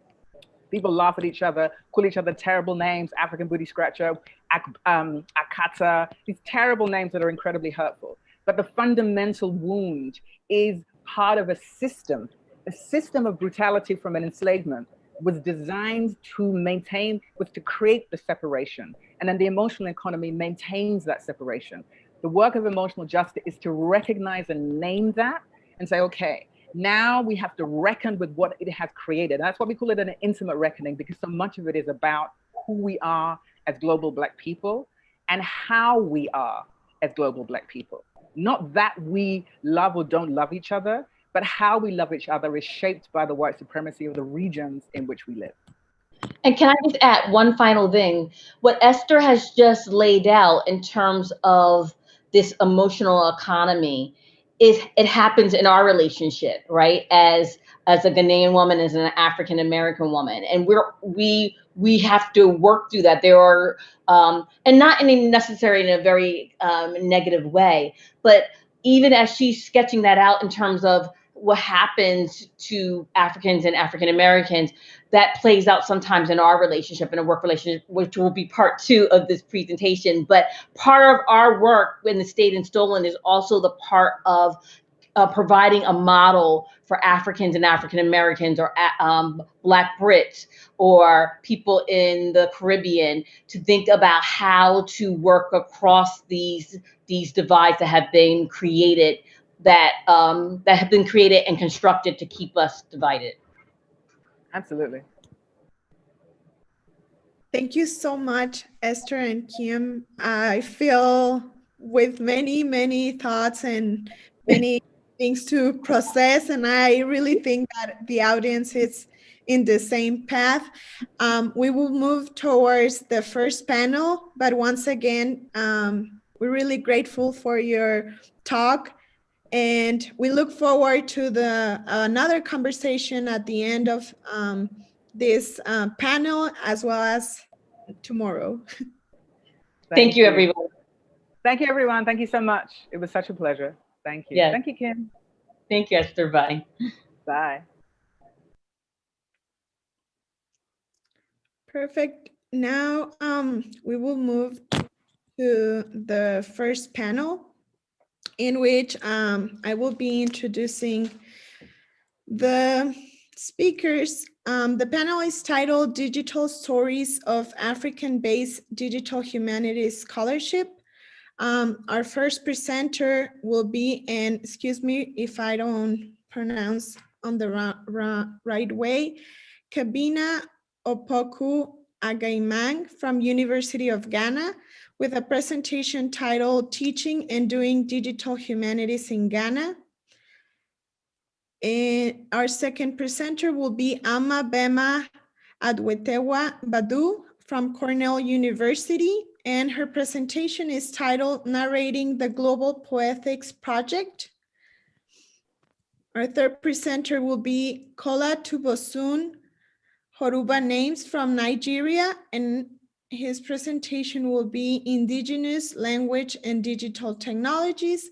And lastly, we have Chao Tayana, African Digital Heritage from Kenya, Heritage Exploration through New Media in Kenya. Since we are a little bit short on time, I won't go over the bios of our presenters, but I invite you to take a look at their awesome work and their bios in the site of our symposium. Thank you so much, and we will start now with the first presenter.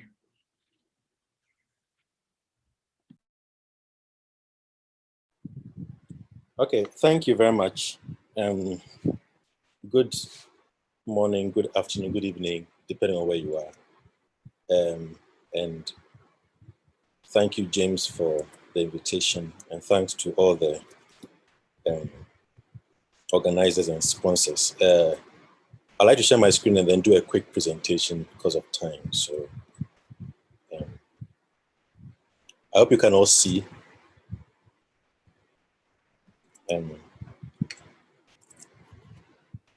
Okay, I'll assume you can see, because now I can only see my PowerPoint presentation. So I'll go through it, and if there are any questions, I'm sure we can answer at the end of the panel. Okay, so my presentation is just teaching, it's about teaching digital humanities in Ghana. And as James said in the beginning, we all define digital humanities very differently. Because I'm a lecturer in English, I like to think about the creative aspect of it, even though I acknowledge the other forms of it. So my presentation is going to be mainly focused around creative work in this space. So I talk about digital technology in relation to this famous Achebe quote, which is from a proverb, which says that until the lions have their own historians, the history of the hunt will always glorify the hunter. Now, people have spoken about this quote in different ways, and it typically revolves around the question of appropriation and ownership. And for me, this question becomes a bit more difficult to answer when we think about digital technology and how it has been seen as a foreign technology when it comes to Africa. It's always, or it's typically processed through the lens of it's being imported from some other place as a foreign construct. So if you have a picture of someone wearing kente or some traditional cloth and holding a mobile phone, the typical reaction is made to look as if it's two very different cultures that are clashing. So it's as if digital technology, and by extension digital humanities, doesn't have a natural space in on the African continent. And yet Tejuko wrote a very important article about this when he asked if digital natives in Africa wear glass skirts. So anyway, so the argument I'm trying to push here is that African literature evolves through technology, and these technologies always coexist. So when we talk about the digital humanities, we should not talk about it as if it is coming to replace, in quotes, older forms of technology. Of course, oral literature has its own form of production and engagement. And there's a lot of scholarship on that, just as there is with print literature, which is also known as modern African literature. And yet, with the advent of writing in Africa, of course, this is centuries ago, but it became really mainstream right before the wave of independence that hits. And during that time period, we still had oral literature being very prominent, if you understand what I'm saying. So in the same way that print and oral literature coexisted all the way through the last number of decades, we have digital literature also coming in to complement what pertains already. So digital technology is typically seen as contemporary, and it creates new ways of viewing creative work. So I'll just talk a bit about my experience teaching and engaging with it here. So you see Shola Adenekan, who is also one of the participants in this conference. You see me, and then you see Rhonda Kobam-Sander, who is a professor in Amherst in the US. In 2017, I believe, we had a symposium in the US trying to talk about how we could expand on digital humanities. And this has culminated in a special edition of a journal which will be coming out later this year. But some of the questions we asked included different ways of viewing digital humanities in Africa. And from there, I have been trying, in collaboration with different scholars, to try and bring digital humanities to Ghana. So in 2016, I co-organized this symposium at the University of Ghana, and we had students from the English departments, both undergrad and graduate students, attend. This was done by me and scholars from Paris 8, which is in France, and the Rochester Institute of Technology in the US. We took the students through some of the basics of digital humanities to try to help them understand how their research and their interests could dovetail with the discipline, especially because it hasn't taken too much roots in Sub-Saharan Africa. And we went to Benin as well, and we had some conversations with some universities in Cotonou. And we sustained this for about 3 years. We ended last year. Each year we would have some people come and speak to people on the ground, not just to talk at them, but to listen to them as well and try and find ways of collaborating so that we could enrich curricula. So, and the first speaker spoke about the Lagos Summer School for Digital Humanities, which is held every, I think it's August and September in Nigeria. So some faculty members, including me from the University of Ghana, we attended in 2018. It was a very interesting experience. We learned quite a bit. And the thing about teaching the digital humanities in Ghana, at the very least, is, or at the University of Ghana, is when you're introducing something new, you need to take it through a certain structure, which is typically conservative. So it takes quite a while before these, in quote, new endeavors are accepted. So I have had a proposal for teaching a standalone digital humanities course out there, and it's being considered. But of course, I can't wait until they approve it before we start something on that level. So I've been trying to incorporate different aspects of it into stock courses. So this picture, you see a writer who most of his work appears on Twitter and on Ghanaian and African blogs. He's called Fui Kantamaklo. And he's making a guest appearance in my African literature class. So for my African literature class, what I decided to do was to bring in a lot of digital humanities and digital literature stuff. So he's reading from his phone, and the students are following on their phones as well, some of his work. And then there was an interaction that followed after, where they tried to understand the implications of using these gadgets to interface.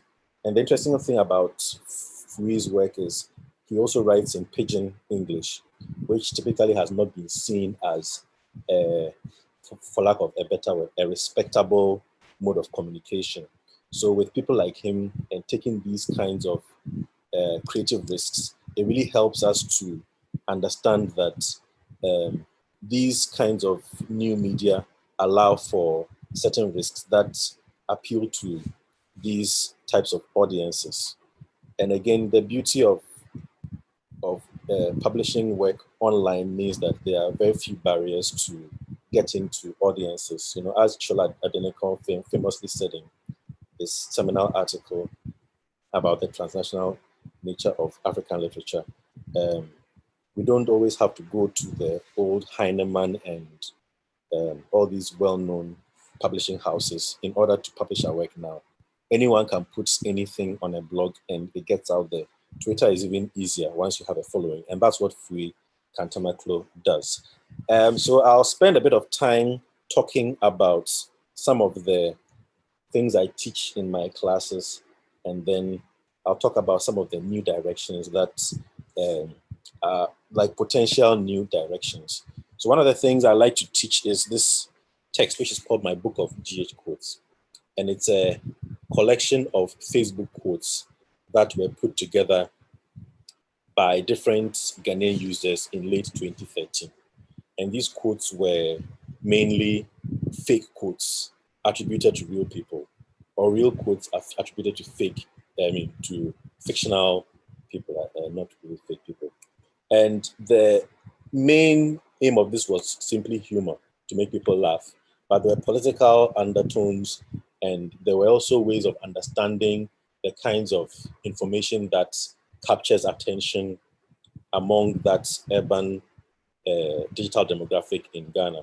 So example of it was this one where it says, I have a dream that one day Ghanaian beings will stand tall alongside pizza on a McDonald's menu, and that Kelewele would battle gold on the commodities market. And it's attributed to the first president the first Nigerian president. And of course, he would know Ghanaian beans, but Kelewele is a very Ghanaian thing. So, but what you can understand from this is that impression that it's as if pizza is supposed to be a prestigious meal. And in reality, to a large extent, it is in Ghana. In Ghana, it's the middle class that eats junk food, which is an interesting observation if you've ever lived here or passed through this side of town. Burgers, pizza, French fries, they are seen as prestigious meals, while the healthier Ghanaian beans is seen as a working or lower class meal. So then a quote like this can give you those kinds of ideas about the kinds of sort of what people place value on, as it were. Another example is the best thing any woman could offer her man is loyalty, love, and jollof, Saint Valentine. So again, it's a fake quote attributed to a real person. And of course, there are the gender dynamics in there. They are also, and the person is aiming for humor, you know. So there were many quotes like this. There were hundreds of them, which a writer called Nana Aredamwa simply put together and put out there. And so for work to be created and to flourish on social media and then to be put in an ebook says a lot about the ways in which Ghanaians use this medium for creation, for engagement, and for dissemination. Because one of the things that my students and I find interesting is how some of these digital humanities features can be found in oral tradition. Because for a work like this, it's easily understood that the creator and the consumer tend to be the same.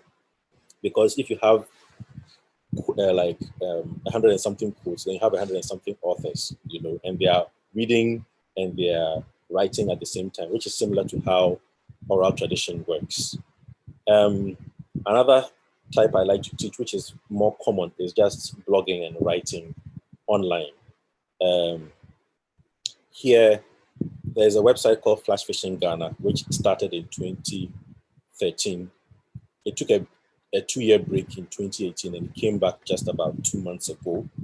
And it just hosts writing of 1,000 words or less. So it's like short stories. They are called flash fiction pieces. And they are mainly young urban Ghanaians who write about different things, from science fiction to romance to mystery, you know. And so my students and I go through them, and we have very interesting close reading discussions mainly. As you can see, it's a not-for-profit website. The editors are volunteers, and these are just examples of young Ghanaians making the most of the digital tools at their disposal. I believe I'm more than halfway through in terms of time, so I'll go for it a little bit. Now, this, which I've taught a few times and I have not taught for the past year, is gaming.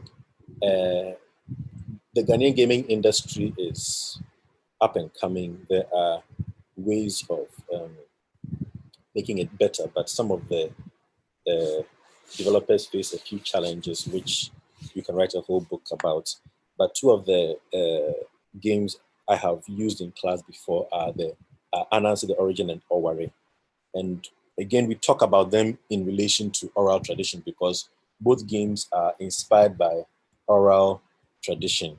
So one is inspired by this folk tale, while the other is inspired by a story that is told about a married couple. So we look at the linearity of it in relation to oral tradition. We look at the influences that come in from Western style comics. We also look at how the producers use their own local influences to shape something that is different from what you would expect from, let's say, the typical Asian or Western video game. And of course, the Black Hand is important just because of presentation and the kind of message that is told. So apart from these, there are other modes of, or there are other aspects of digital humanities which I think are potentials to look at for the future, even in an English department. So the screenshot you are seeing is from Mobile Web Ghana, which is a mobile service.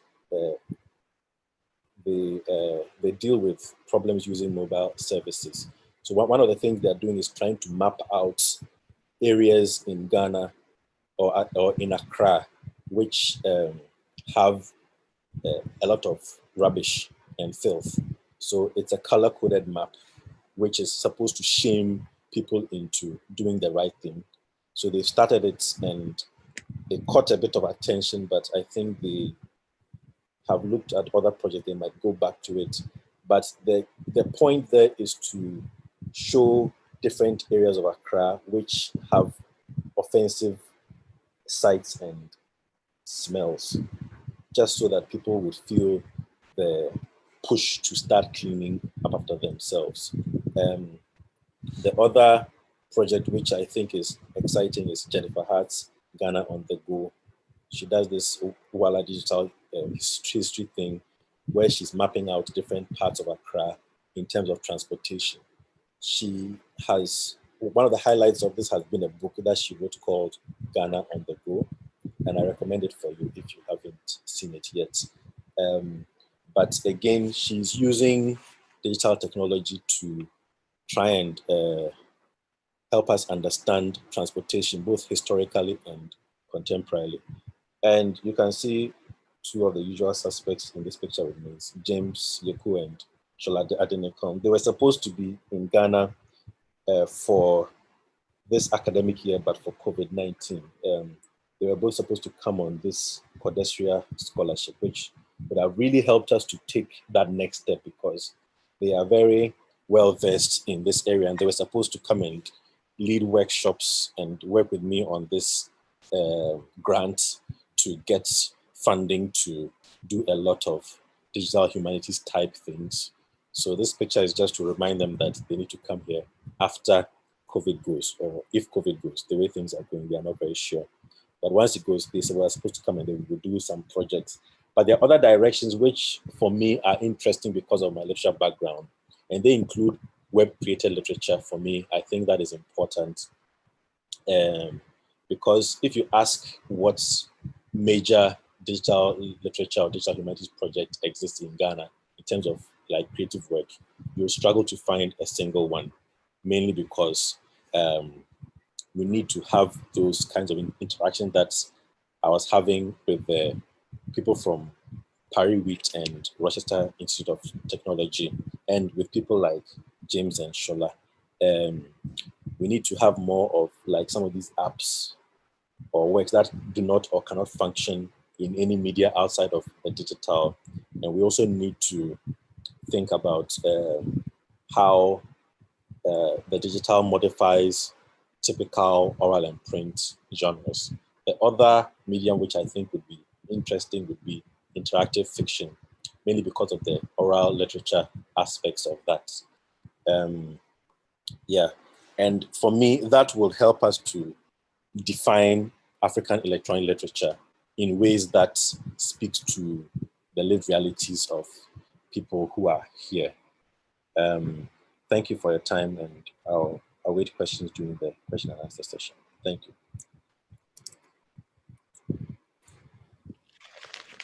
Thank you so much. Our next speaker is Armah Bema from Cornell University.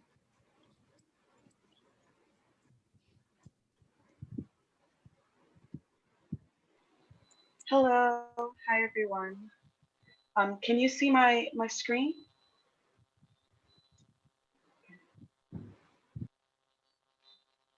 Yes, we can see. Thank you, awesome. So hello everyone, I'm really honored to be here today and to be in conversation with the other panelists in this symposium. I want to thank James for inviting me to take part in what is already unfolding as a really exciting and generative series of talks about digital humanities from the African and diasporic perspective. Today, I will be talking about the Global Poetics Project, which is a digital archive and repository I began developing in the spring of 2019. For today's talk, I'll be focusing on three specific things. Let me just show that to everyone. So I'll be focusing on three specific things. So the first one is I'll be working to narrativize why I see this project as necessary. Secondly, I want to give you an inside look into how this project functions, so the sort of digital tools that I'm using and the ways that I'm receiving data. And third, I want to talk about the thoughts I have about the intersection of global Black studies, especially African studies, and the digital humanities. So I began this project in the spring of 2019 during the second year of my PhD program, after a contact of mine in Ghana sent me a PDF of an anthology they had developed with a number of promising young African poets. The weeks after I had received the anthology were particularly generative for me because I began to think about the accessibility, or perhaps the lack of accessibility, that those of us residing in the West or other parts of the world have to African literary productions. This concern of mine became more salient when thinking about poetry, which globally is a genre that has been thought of as stubbornly national. National in the sense that very often poetry chapbooks and poetry collections are published by small presses that have limited circulations beyond geographic locations and have limited runs. Meaning that even though they might just publish a few hundred copies of a book, or maybe just 1,000 or so. So when the poems have sold out, they're no longer for purchase and they're no longer available, even if you're local to that area, and especially if you live in other parts of the world. To exemplify this point, I turn towards the work of Nikita Ajarakor, a scholar of African literatures, who recently remarked in a conversation with Writers Project Ghana that the market women in Tanzania who are poets have been publishing their poems in local papers, sometimes even having the sort of equivalent of poetry battles and remarking upon one another's poems through verse in local papers. To me, this highlights further how the material production of poetry is quite ephemeral, how it's with us in one moment, and then for many poets who aren't necessarily canonical, their work is gone in the next moment. So for the anthology I received from my contact in Ghana, what became evident and even necessary was a way to catalog, archive, and to make long-lived not just the works of poets, but also of small presses, collectives, groups, and the poets themselves. So how does this project actually live up to doing this? So the Global Poetics Project does this collecting and archiving through a few different tactics, which I've listed here for us. One is crowdsourcing, one is a group of folks I like to call poetry ambassadors, data donations, web scraping, and research. I'm going to talk a little bit about each of those. Our crowdsourcing initiatives are threefold. First, poets can submit a profile to the site using the form that we have on our website. The form asks fairly basic information like their name, the location of published works, and their biography. This feature allows individual poets to take control of the narrative that is formed about them on the website and thus on the web. Another form of crowdsourcing comes from a group of folks that I like to call poetry ambassadors. These are individuals who are already immersed in their local literary scenes. These are poets, academics, writers, people that just really love poetry, who know the poets that are writing. They know which organizations are on the ground. They're really familiar with the local poetry scene. They're really quite seriously the eyes and ears of the project. And the last part of crowdsourcing is data donations. So recently I have been receiving very generous donations from researchers across the US and really across the world who have been doing work on local literary scenes, poetry, literature, broadly speaking. And people just kind of send me data dumps and data archives, which is really, really exciting. So the research portion of this is fairly straightforward. As I do research and as I come across poets, I incorporate them into the project. However, the web scraping is probably one of the more technical things being done for the project. And the best way to describe this is perhaps through some images that I'll share with you in a moment. So what you see right now is the data we pulled from the Poetry Foundation's website. And I'm just using them as an example because they're the first site that I pulled and scraped data from. I used a Python package called Scrappy, but I've recently found some really young and brilliant interlocutors for the project who are using the Beautiful Soup package to scrape data off of many more sites, especially bilingual websites, which is very, very exciting. And they're also working with some sites that have some messy data structures, which makes it a little difficult. Part of the problem that arises when collecting data through web scraping is that I found that a number of websites don't have accurate or specific metadata information for the poet. So this isn't necessarily a criticism of these websites, but just to say that it's really difficult to accurately archive and document poetry in various regional and local places. So what we have now, right now, is almost a dozen young people interning with the project, many of whom are volunteering their time. And they go through this data, and what they try to do is they try to collect it, edit it, clean it. So cleaning the data would be rather straightforward through open source tools like OpenRefine. But the difficulty is that we're not just trying to clean the data, but we're trying to kind of correct it in some cases. So what I'm just showing you on the screen are some of the poets that are just on the data poll. So we see Gwendolyn Brooks, Jim Carroll, Chesterton, so these are different places. And what we see is that sometimes their location isn't even a location. For Gwendolyn Brooks, it's like Black Arts Movement. For Chesterton, it's just England, broadly speaking. When we look at African and Caribbean poets, very often they're just labeled as Africa and Caribbean, and that's not specific enough. So I want to pause here for a moment to highlight that African DH projects can in many ways develop remedies to these issues that arise across a number of sites. So what the interns and the people volunteering with the project are doing is they're actually just going straight into the data and they're starting to edit it. They're just trying to put in correct locations and put it into tabular format. So by using field-specific knowledge and by collaborating with organizations that work on the sort of so-called Global South, or by developing independent initiatives, DH projects can become more inclusive in their engagements with specific locales. Something as direct as naming a country in a town, let's say Kumasi, Ghana, or Uganda, could go a long way in creating location-specific metadata that is otherwise eluded for the more capacious categories of Africa. It is imperative that digital archives and maps account for local specificity without homogenizing experiences across vast expanses of space. All in all, the crowdsourcing, poetry ambassadors, donations, research, and web scraping form the backbone of the project. All the data for the map and all the profiles that accompany them will be mass published onto the website in January. So if you're interested in knowing when we kind of publish that data, you can feel free to sign up for our quarterly newsletter, and there's a link to that on the website, and I've shared the link here as well.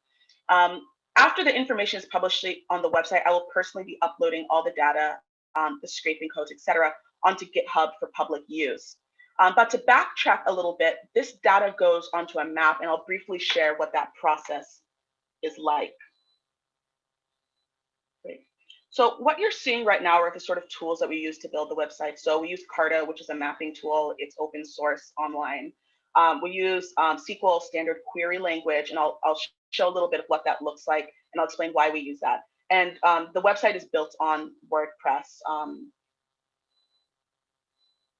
Great. Okay, so what you see right now is the map, and what you see right here, and I hope you can see my mouse, and perhaps you can't, but on the left-hand side, you see these little tabs called poets, collectives, organizations, and small presses.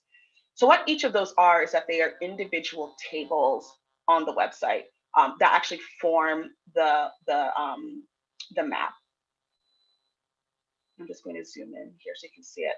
Behind that, and what you see right here are some of those tables, right? And what you see also is the standard query language that we use. So the numbers you see, like 5, 6, 7, 8, and then for the table below it, 2, 4, null, null, or for collectives, 2, 3, null, null, 4. What that's doing is just standard query language connecting poets and collectives to one another. So let's say we have a poet that has published in a certain press. What we'll do is we'll use SQL to connect them on the map so that when you click the poet's name, you can kind of get a more expansive understanding of who they are, where they've published, who they work with, and what they're doing. And you can just see a little bit of that coding right here as well.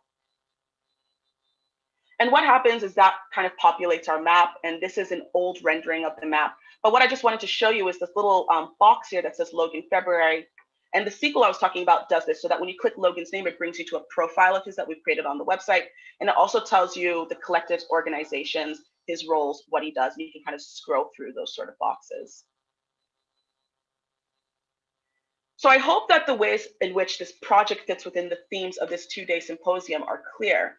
And I also want to end, because I just have a few moments here left, I want to end with a few thoughts about DH, generally speaking, and African DH.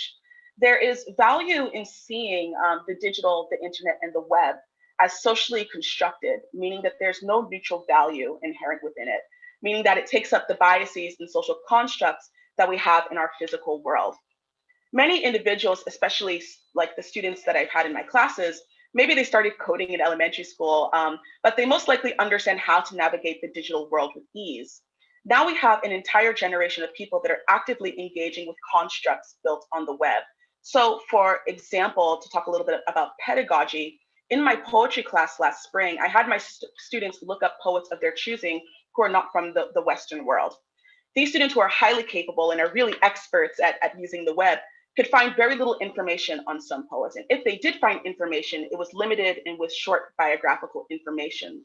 So as an assignment, I eventually had them create mini databases online to start storing this information they were researching and to start piecing it together so that they could, we could start building online records for some of these poets. Cultural memory is no longer relegated to the realm of oral storytelling or mass media. Now, what we remember might derive from what is searchable, what we can Google. Because of this, it is important to have digital spaces that cater to experiences, literary texts, histories, etc., that are not necessarily engaged with on the internet to the extent that they should be. So although the Global Poetics Project is a digital project, in many ways, it's also a public humanities initiative. Shaping databases is a way of shaping social discourse and culture memory. And African DH projects can and are doing vital work in shaping our physical world. So I just wanted to share these right at the end. So if you want to connect with the Global Poetics Project, I have some links on the screen. But I also wanted to just briefly share that the Global Poetics Project is at the moment focusing on African and Caribbean poets, trying to create spaces where they can interact and engage, but most importantly, to document, archive them on the web and to create extensive archives on these poets in their poetic productions. So that, like I was saying earlier, so that we can have a cultural memory of them on the web. And just a quick thank you. I have a long list of people I've been working with, interlocutors, and their names are on the screen as well. And if you want to learn more about the project, you can feel free to contact me. Thank you.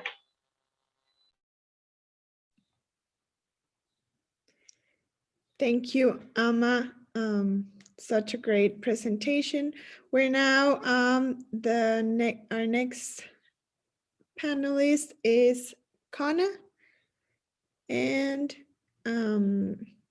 after that will be Chow.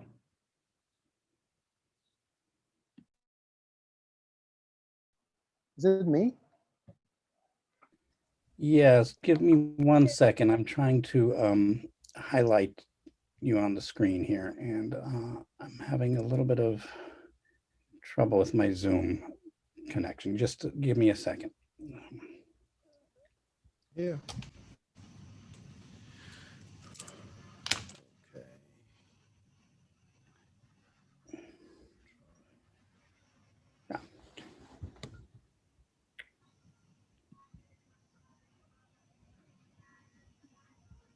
Okay, I think we're set.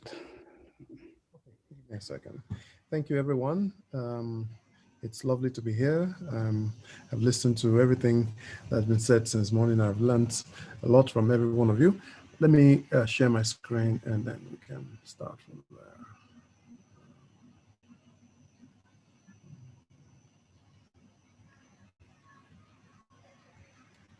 Okay.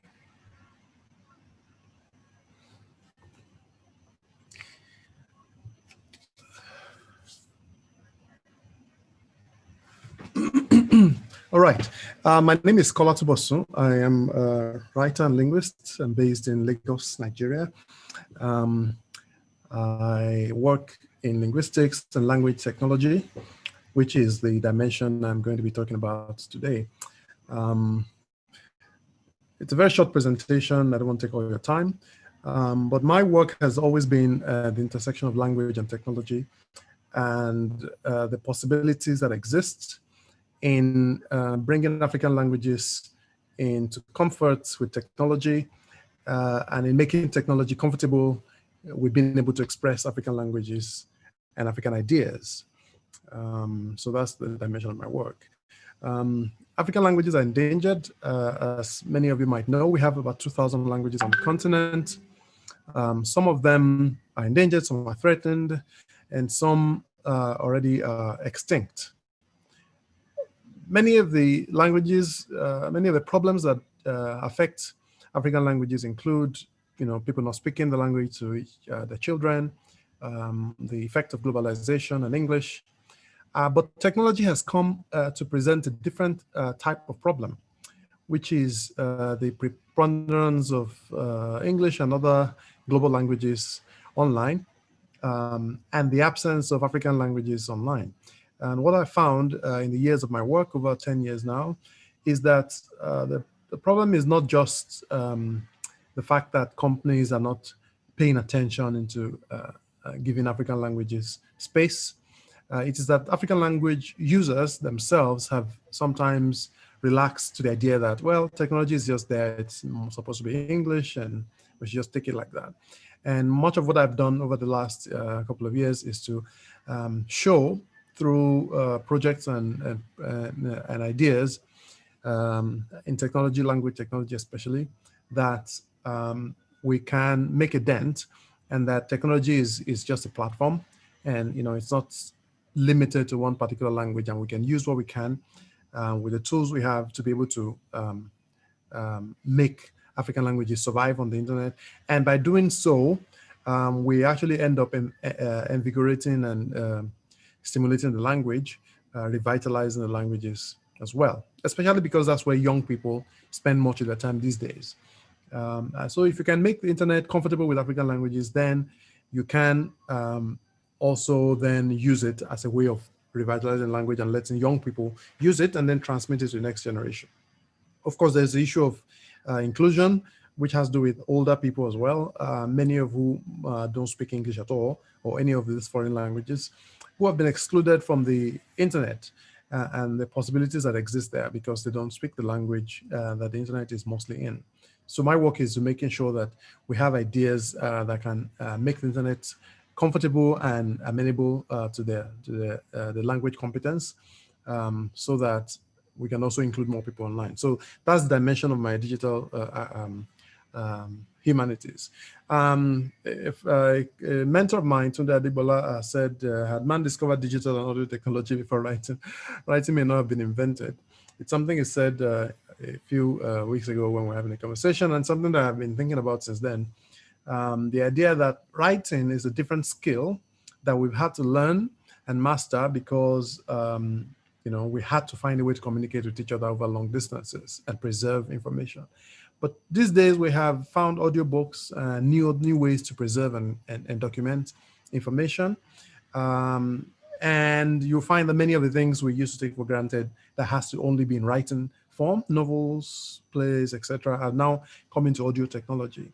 And these are part of digital technologies that have found a way of bringing African cultures and old ideas back, into conversation with the new one. When we think of African cultures, I think Wabena or someone earlier had mentioned this. We think of songs, theater, verbal arts, visual arts, and language. But digital arts, when we think of digital technology, we think of things like artificial intelligence, writing, audiobooks, and podcasts, etc.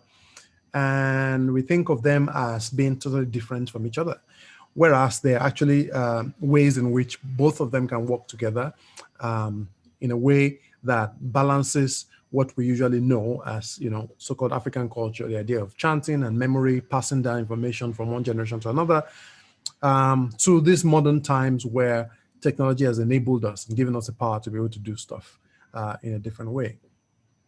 So like I was saying earlier, the issue of digital revolution and how it has impacted African languages.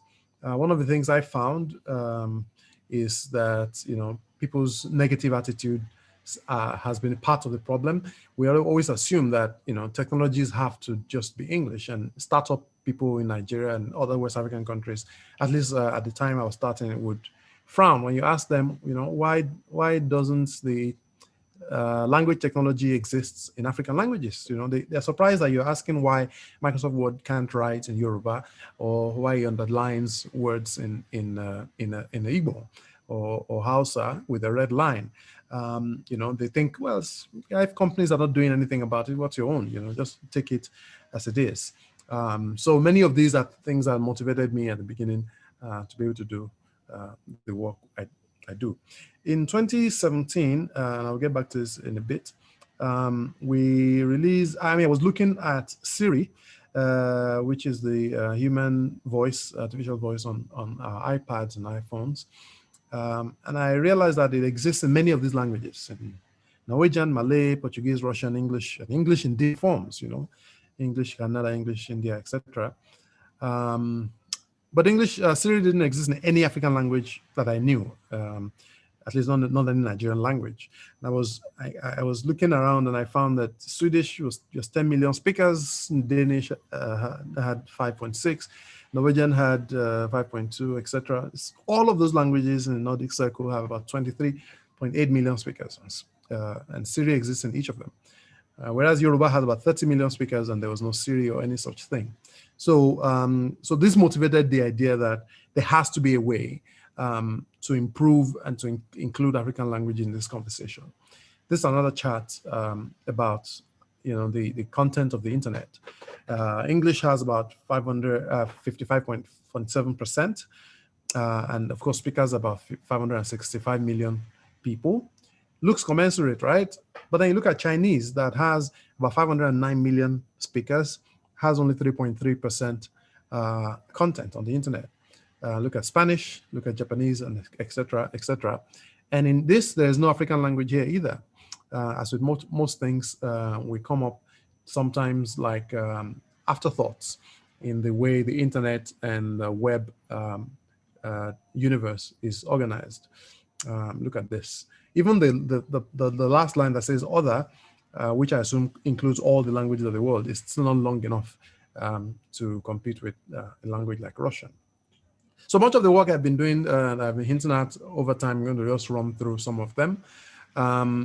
In 2006, I worked with the T9 on predictive text translation. That was, while I was just leaving school.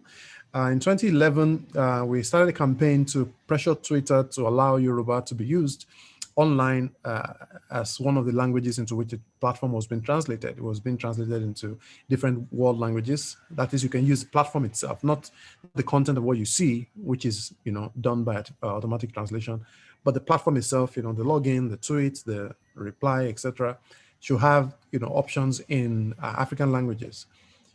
So we had a campaign we called Tweet Yoruba campaign. We pushed for about 2 years until Twitter agreed to let us have Twitter in Yoruba, and then changed their mind many years later for whatever reason they had.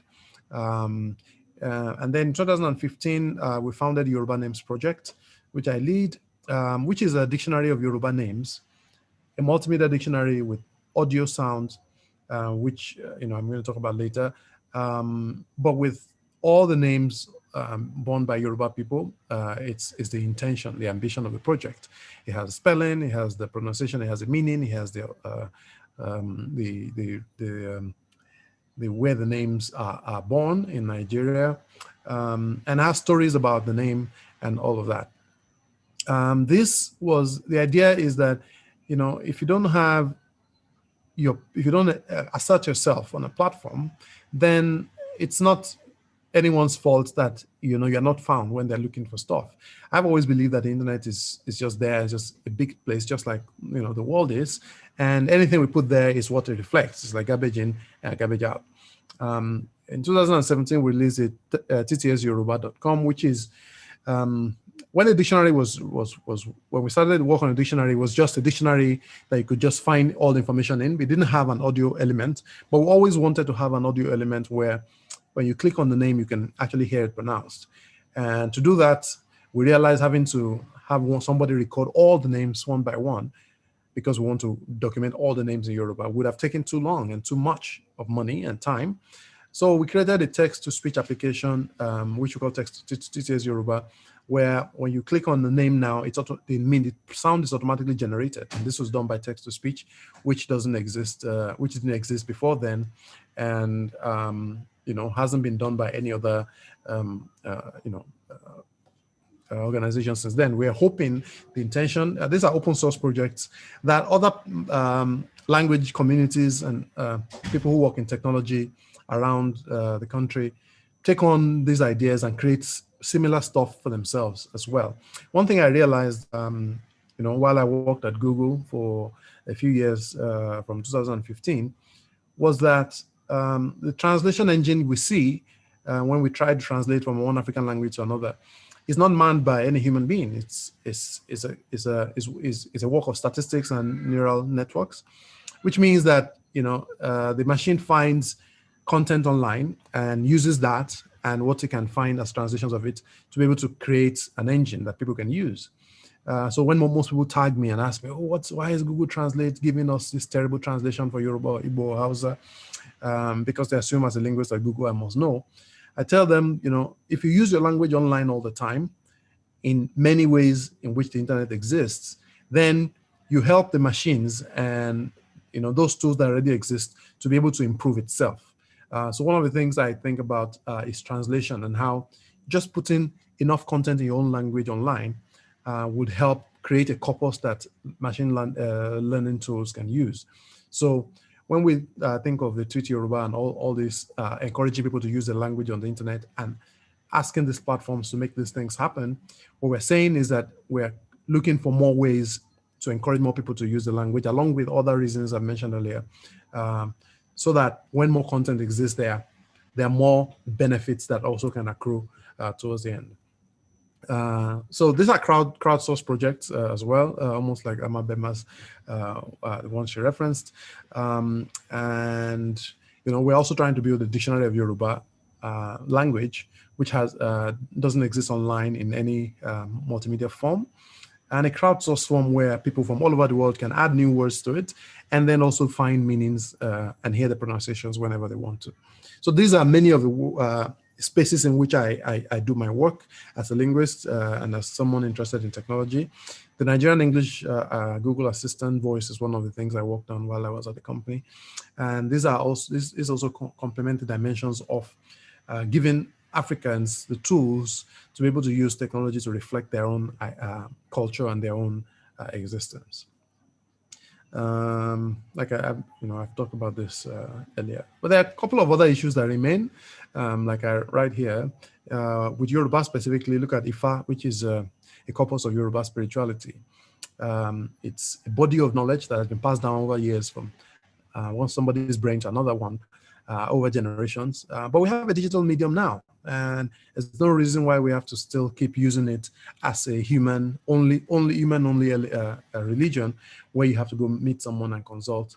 With all the knowledge and poetry and songs and religious corpus that exists in that space, the technology exists to help us put it in a space that can be accessed by everyone else.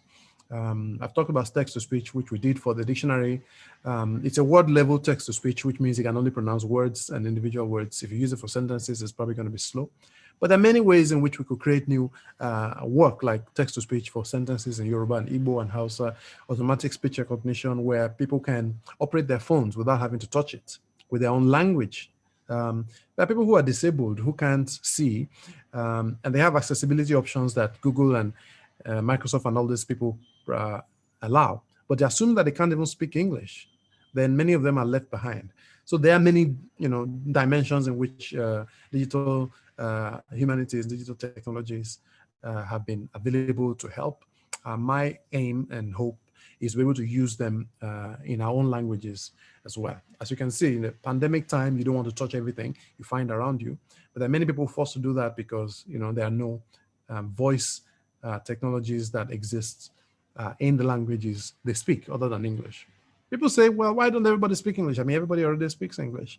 There are already, smart answers to that, which includes the fact that not everyone actually does speak English, but also that English is not always a mother tongue in every part of the continent, and that, empowering the many languages we have also contributes to a way to build a better society, and a society that's more empowered to be able to think and do great things by itself. Translation to Nigerian languages, I mentioned it earlier, is one of the things I'm most passionate about these days as a writer. We've had translations into English for so long, and many of them continue to exist. But when we translate into African languages, we create a corpus, like I mentioned earlier, that exists online that people can use to then help train translation engines. And this is, I think, is also very important as a way to the future to be able to help us improve and add more power to African languages as they exist on the internet. That's all I have, and I thank you for listening.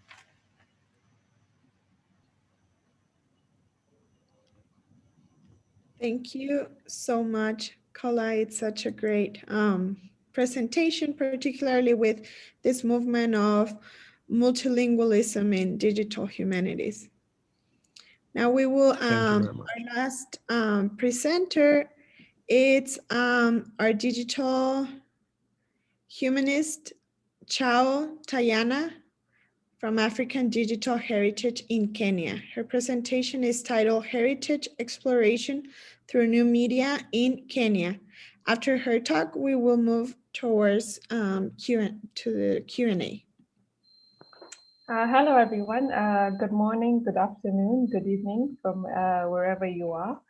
My name is Chao Tayana Maina. I'm a digital heritage specialist based in Nairobi, Kenya.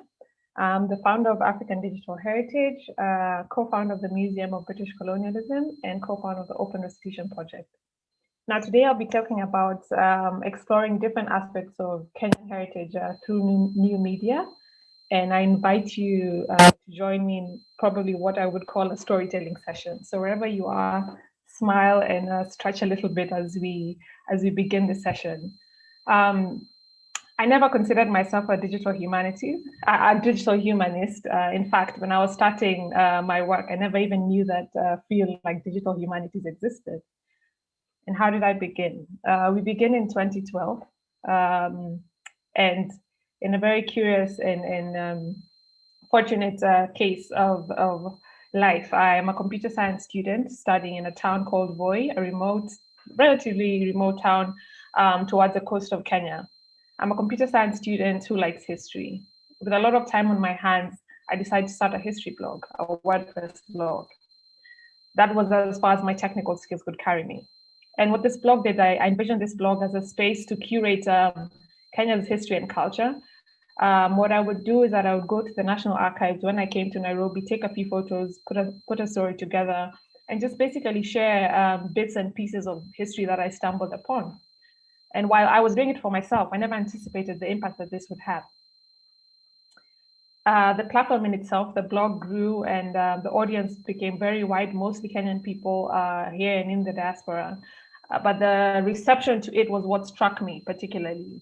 The fact that people could send in their personal memories, people could send in their photographs, people could talk about their fathers and their grandfathers. And for me, this sparked a very a spark within me to understand what role is technology and what role is this blog or this website playing in providing access to Kenyan history in particular. I wrote the blog for around 3 years. And after that, I transitioned to actually creating and documenting my own historical data. Now, the first project that I'm going to talk about is a project called Save the Railway. And you might ask, why would anyone need to save a railway? And this was a transition from working with historical sources to creating and documenting new, I wouldn't say new, but also historical sources that were not accessible before. And Save the Railway was a project that aimed to document and help preserve Kenya's antique railway stations in the wake of their dilapidated state and the impending demolition of some. I'll give you the historical context for this project before moving on to how I used new media and various aspects of technology to document it. In 1896, the British began building a railway at the port of Mombasa in Kenya. The railway, which was called Uganda Railway, was named after where it was going, not where it was coming from. Curiously, the British were seeking to protect their interests in Uganda, which was the source of the Nile, from any other colonial power.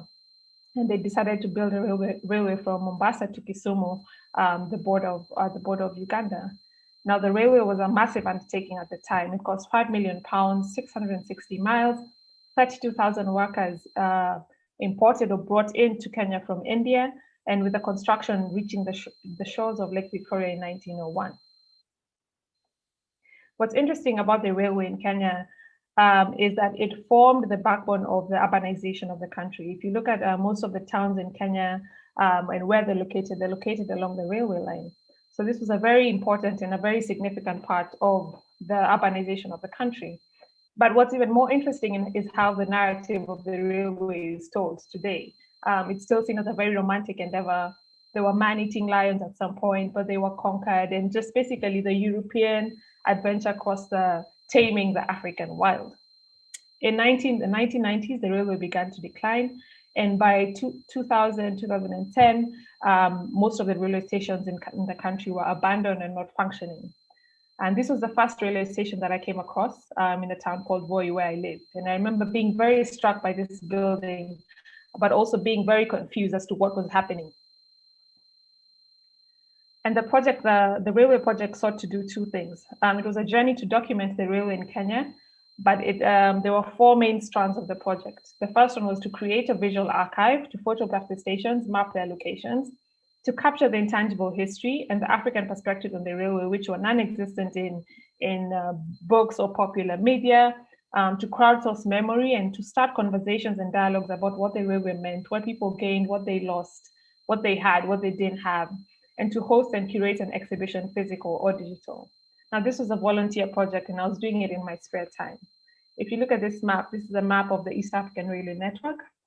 And if we look, if we understand the ways in which African railways in Africa were built, they were built as extractive infrastructure using the shortest and fastest way to get goods out. They were never built to connect people or to trade. It was mainly a tool of extraction. And I was interested in how the railway is remembered. When I looked at the history of the railway, it was summarized as the man-eating lions of Savo, the romantic European adventure, and finally declining due to African mismanagement. But in between, there were close to 50, 60 years after independence in which the railway was run by Kenyans, used by Kenyans, and this was nowhere to be seen in the memorialization of the railway.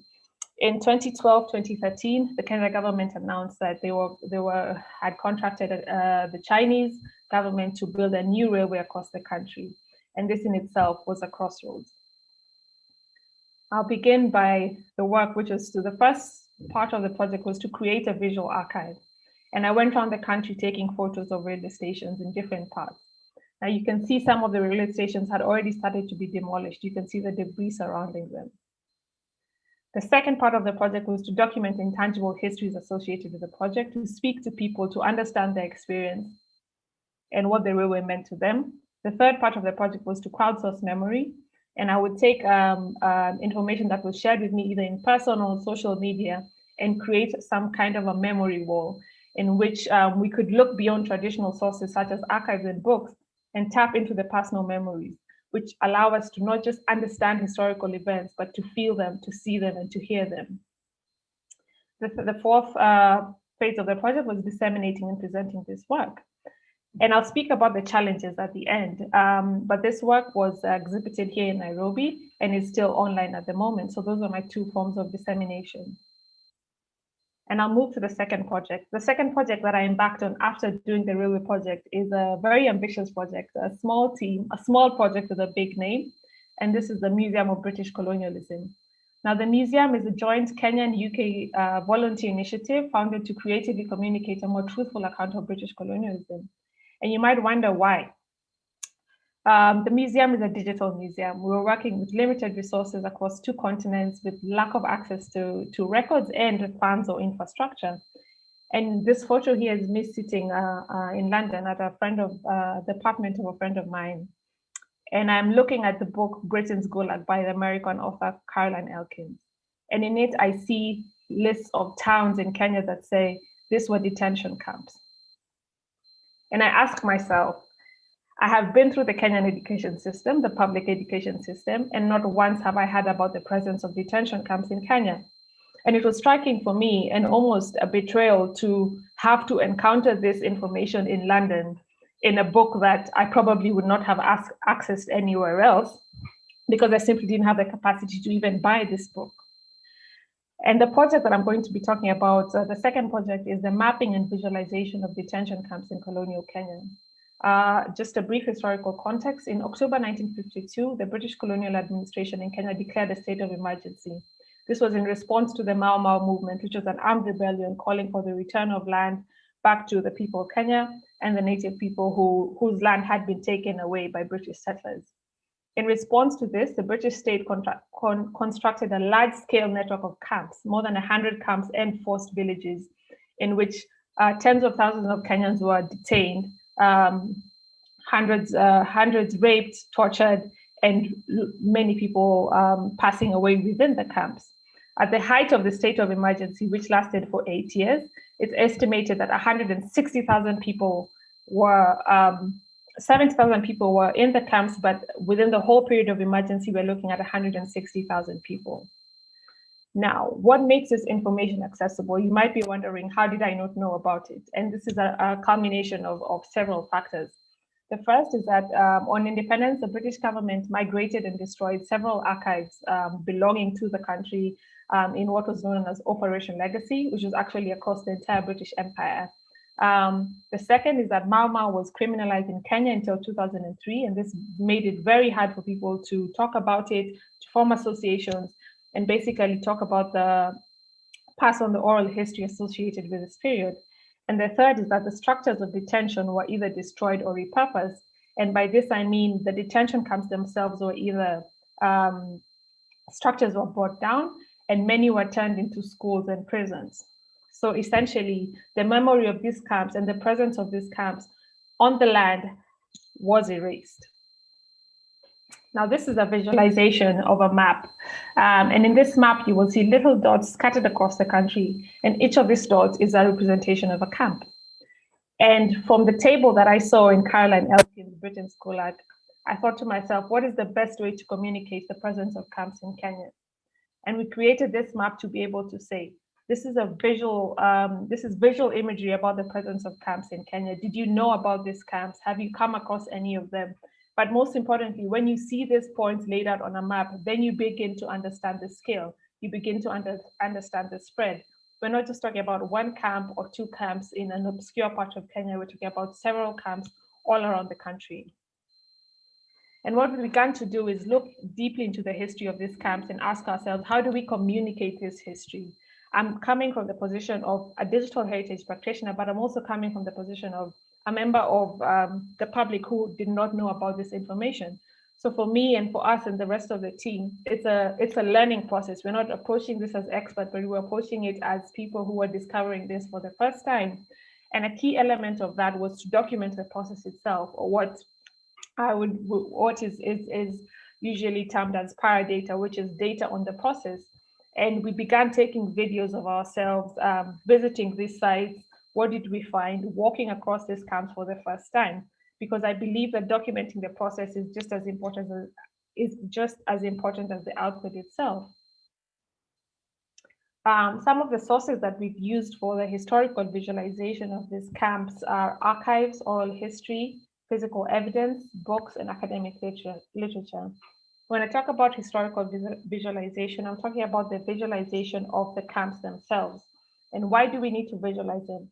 The first is that these sites are inaccessible, many are destroyed, and for those that still exist, they exist on private property, meaning they're either prisons or schools, some are even hotels. So it's not a site that I as a Kenyan can go and say, I want to see sites of detention, or I want to see where my grandfather was held. So digital technologies in this way, particularly 3D media, allowed us to really communicate the nature of these camps and the visual nature of how they looked, where they were located on the map. What you'll see on the right is a 3D visualization, and what you see on the left is a still from an archival video. And what we're doing is piecing together disparate sources of information and trying to create a bigger visual picture. And this is another visualization based on archives. You can see on the right, we have a 3D visualization, a computer rendered image. And on the left, we have an archival image of a camp. You can see the watchtower, you can see the camp guard, and you can see the structures of detention where detainees were held. I'd like to say that these structures are not there today. So us reconstructing these camps and trying to visualize them, we're also dealing with data or sources that are not present as we know today. This is another visualization. We have on the left the 3D render, and on the right we have a building that is still there today. However, it's inaccessible to the public because it's on school grounds. So these visualizations are really, not only are they providing an understanding of the nature of these centers, they're also giving us access, very high level, very interactive, detailed access to how these structures of detention would have looked. We're also making visualizations based on oral history. And this is, for me, a very important part in incorporating oral history into the digital documentation process and not just leaving it till the end. What you see on the left is an image of a classroom. This was a mass cell in which maybe 60 or so detainees would be held. When we were going through the camps, the local historian alerted us to the fact that the building had no windows. When it was a cell, there were no windows. Then you can still see barbed wire running along the roof. So when we made the 3D reconstruction, we didn't include windows because this was information that was based on oral history and a combination of what it looks like today. So all these sources, and in the process of documenting these camps, mapping them, trying to find them, we're creating a lot of data. We have 3D models, we have photographs, we have videos, we have audio recordings, maps, notes. And the challenge for us, because this is a working project and it is a volunteer project, is how do we combine this data? We're also doing a lot of oral history interviews because much of this information is slowly passing from living memory. This is a render or an interpretation of an app or an interactive map that incorporates photographs and oral histories. And what we're trying to do is combine all these sources of data to create a bigger visual picture, but also to increase the understanding and the humanization of this kind of history. We have many questions, and this is a work in progress. I'll just go through them briefly. How do we make technical aspects such as 3D visualizations community friendly. We're working with a lot of people who've not encountered 3D data before, or even are aware of the work we're producing. So how do we communicate it, and how do we make it accessible to many? How do we combine tangible and intangible histories through digital media? 3D models can be very dry, very dark, obsolete buildings just existing in this empty space. So how do we combine intangible histories and oral histories within this? And how do we incorporate the memories, the experiences, the emotion? So you can imagine, I was very excited to listen to the keynote speech, which dealt with a lot of these issues. There are many challenges to this work. Working on the periphery of academia, working on the periphery of the museum sector, there's very little financial support. There's a strong sense of delegitimizing African participation in historical documentation, gender and safety.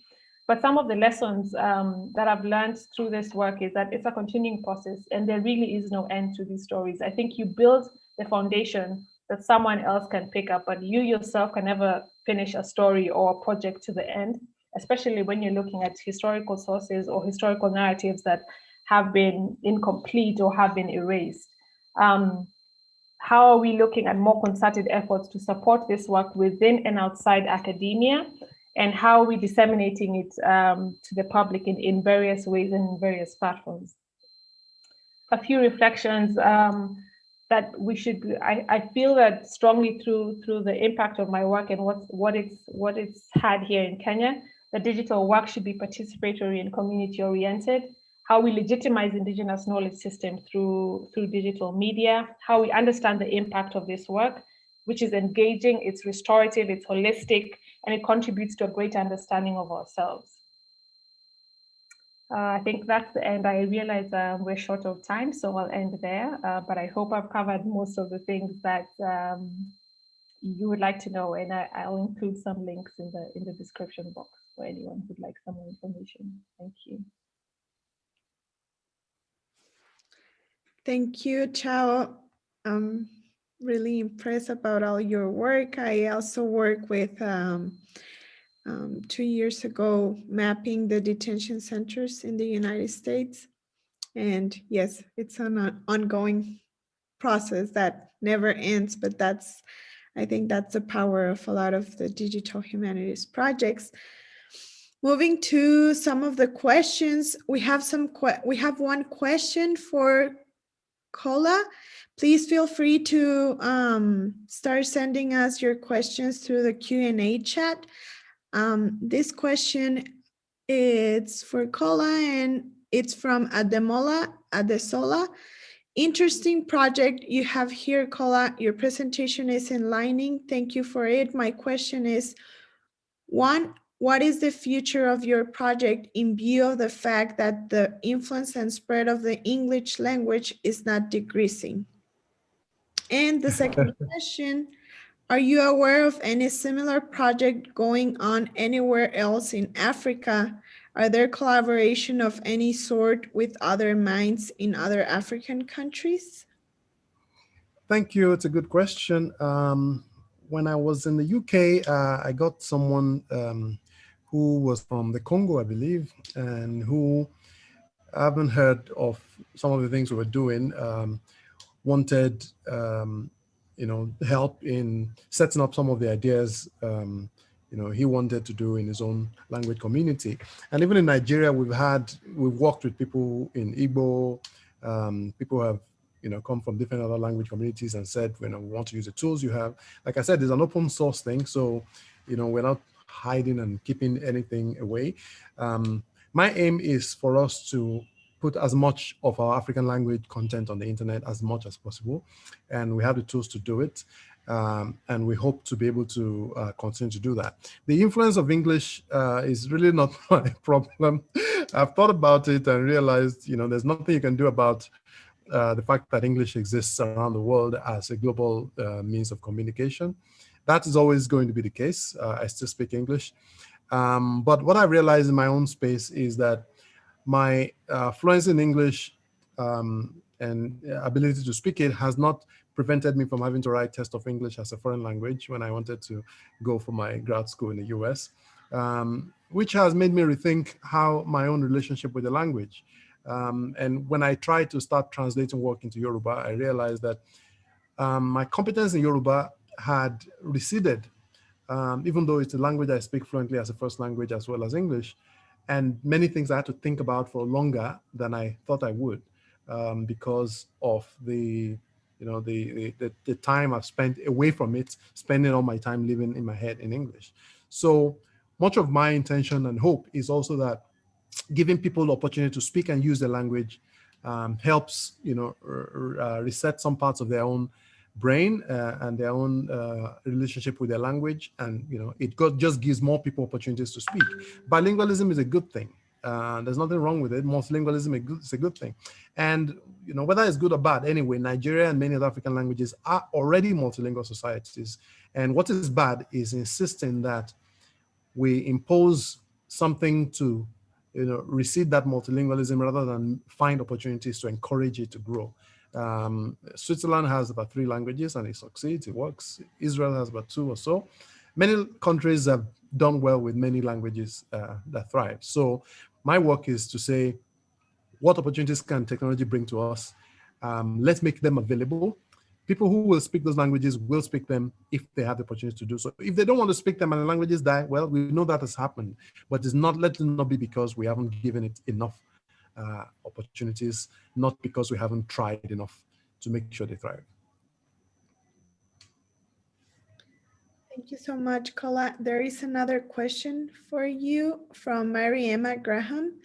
This question, is there a distinction being made between speakers of a language and written literacy? Relatedly, how do you account for languages that may exist in non-print form? Example, exist in visual modalities, as is the case with some indigenous languages in the Americas.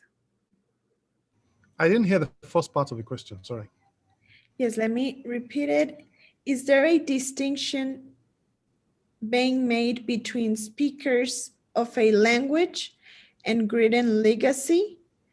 Relatively, how do you account for languages that may exist in non-print form, such as exist in visual modalities, as is the case with some indigenous languages in the Americas?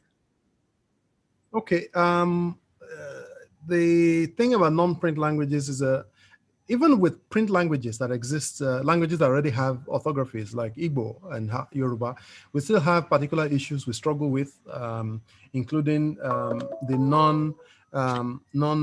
the inability to be able to write them properly with the tone marks because of Unicode, the limitations that Unicode presents. We had a webinar about this at the British Library just last month. Many of these languages, because we had to force the Latin script on them. It's caused a couple of issues that exist in them that makes them hard to write, even on the internet till today. And so we are concerned about those as well. And as a linguist, again, I'm familiar with what happens in tech and what opportunities exist there, but I'm not a tech person. But I have worked with many people who are in tech, who know the codes and who know how to use them, how to write them. And if we can tell them the problem and describe them in a way that they can understand, then they can create the solutions that exist. A friend of mine created a new script for writing Igbo a couple of months ago called Ndebe. And what she did was just forget about the Latin script totally and create something totally new from the scratch. And doing that, she has empowered, future generations to be able to write the language in a way that we haven't thought about before. It may take a while to catch on because it's not they're very conservative resistance to new things, trying new things, etc. But if we can get it online and we can get more people to use it, and then the project we're working on, Igbonames.com, if we then adapt it and align it with that, then more people can use and write it. And then even if they don't learn how to write it in the person, they can then use it online, then it can grow. And there are many languages that don't have script, like you said. We can still create new technologies for them. Speech, like I mentioned, the quote of being able to skip the idea of writing. We've used language for generations before writing even came, I assume. If we can allow people, empower them to use phones without having to write, so just speak to their phone and have the computer understand and recognize it, and then convert it to the action they want. then we have solved the problem. The idea is to be able to solve the problem in spite of the limitations that exist. Thank you so much, Kola. Another question, it's from the previous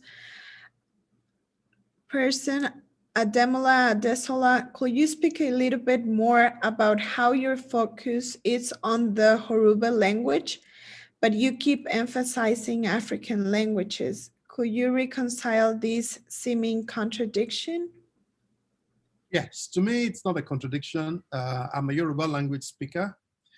So when Yoruba is usually the first example I use, it's because it's the language I speak. It's the ones in which I have, total and control and absolute knowledge. But my intention really is to empower African languages. But again, if I start from the top and say, I want all African languages to have this and that, there are about 2,000 languages on the continent. Nobody's going to take me seriously, because then, what am I doing? How do I start? Where do I go? But I started Yoruba Names in 2015 with just my computer and a few $1,000 we raised. And after that, more people saw it and was like, oh, that is interesting. Why don't you want to do something for Igbo? And I was like, if you're interested and you speak Igbo, the tools are there, let's work together. And then we got people, and then we started that. And more people are showing interest in working on different languages as well. So that way it grows from where I am, which is the only place I'm sure of, to different other spaces. I speak Yoruba, I'm confident about it. I want people to use it in more spaces, in writing, in literature, in governance, in education. But I also do want policy that encourages every other language that exists in Nigeria to be used in that same way. I'm not so tied to my language enough to say that it's the best and biggest and baddest language and no other language should exist. That's the way English and other global hegemonic languages have dealt with other smaller languages.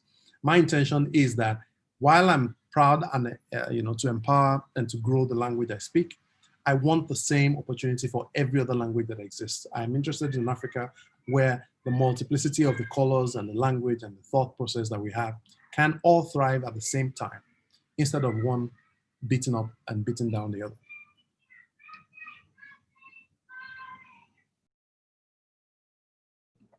Thank you so much, Kola. There is another question to Armah and Chao from Sanhin Muftik. And there it is. Thank you for your presentations. Can you talk a bit more about what platforms you're choosing to host your projects and why? And if you are facing any challenges or limitations with working with them. This is for Armah and Chao. Hi, this is a great question. So I'm hosting the Global Poetics Project. It's actually hosted through Bluehost, but I'm using WordPress.org. And the reason I'm doing that is because WordPress.org allows a sort of freedom with design and coding that perhaps something like a Squarespace or WordPress.com wouldn't afford me to do. And it allows me to really design the website in such a way that it's like you can bring the user through an experience. And I guess one of the other things I'm hosting is the map is hosted via Cardo, which is also another open source software for mapping. So those are the two I'm using, WordPress.org and then Cardo.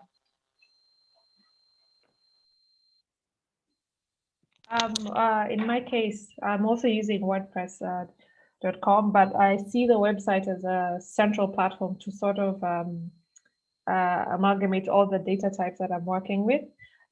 Separately, each of these data types also exists on different platforms. So the videos are on YouTube, the 3D models on Sketchfab, some of the conversations are happening on social media. So I view the website primarily as sort of like a meeting place for these different data types, but they still exist on their own specific platforms. In terms of challenges and limitations, I think the main challenge that I see, and I think we need to start critically looking at, is how do we build data repositories where we can deposit this information?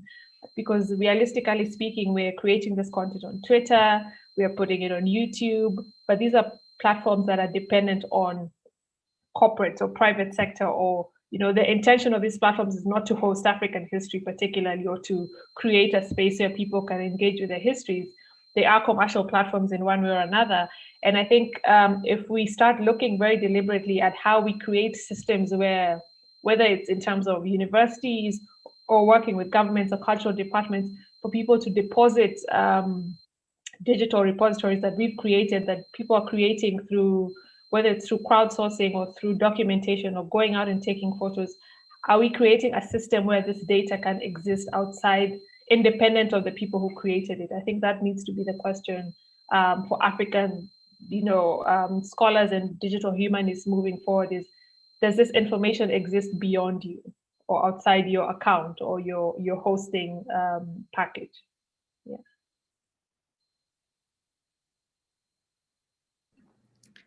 Thank you so much.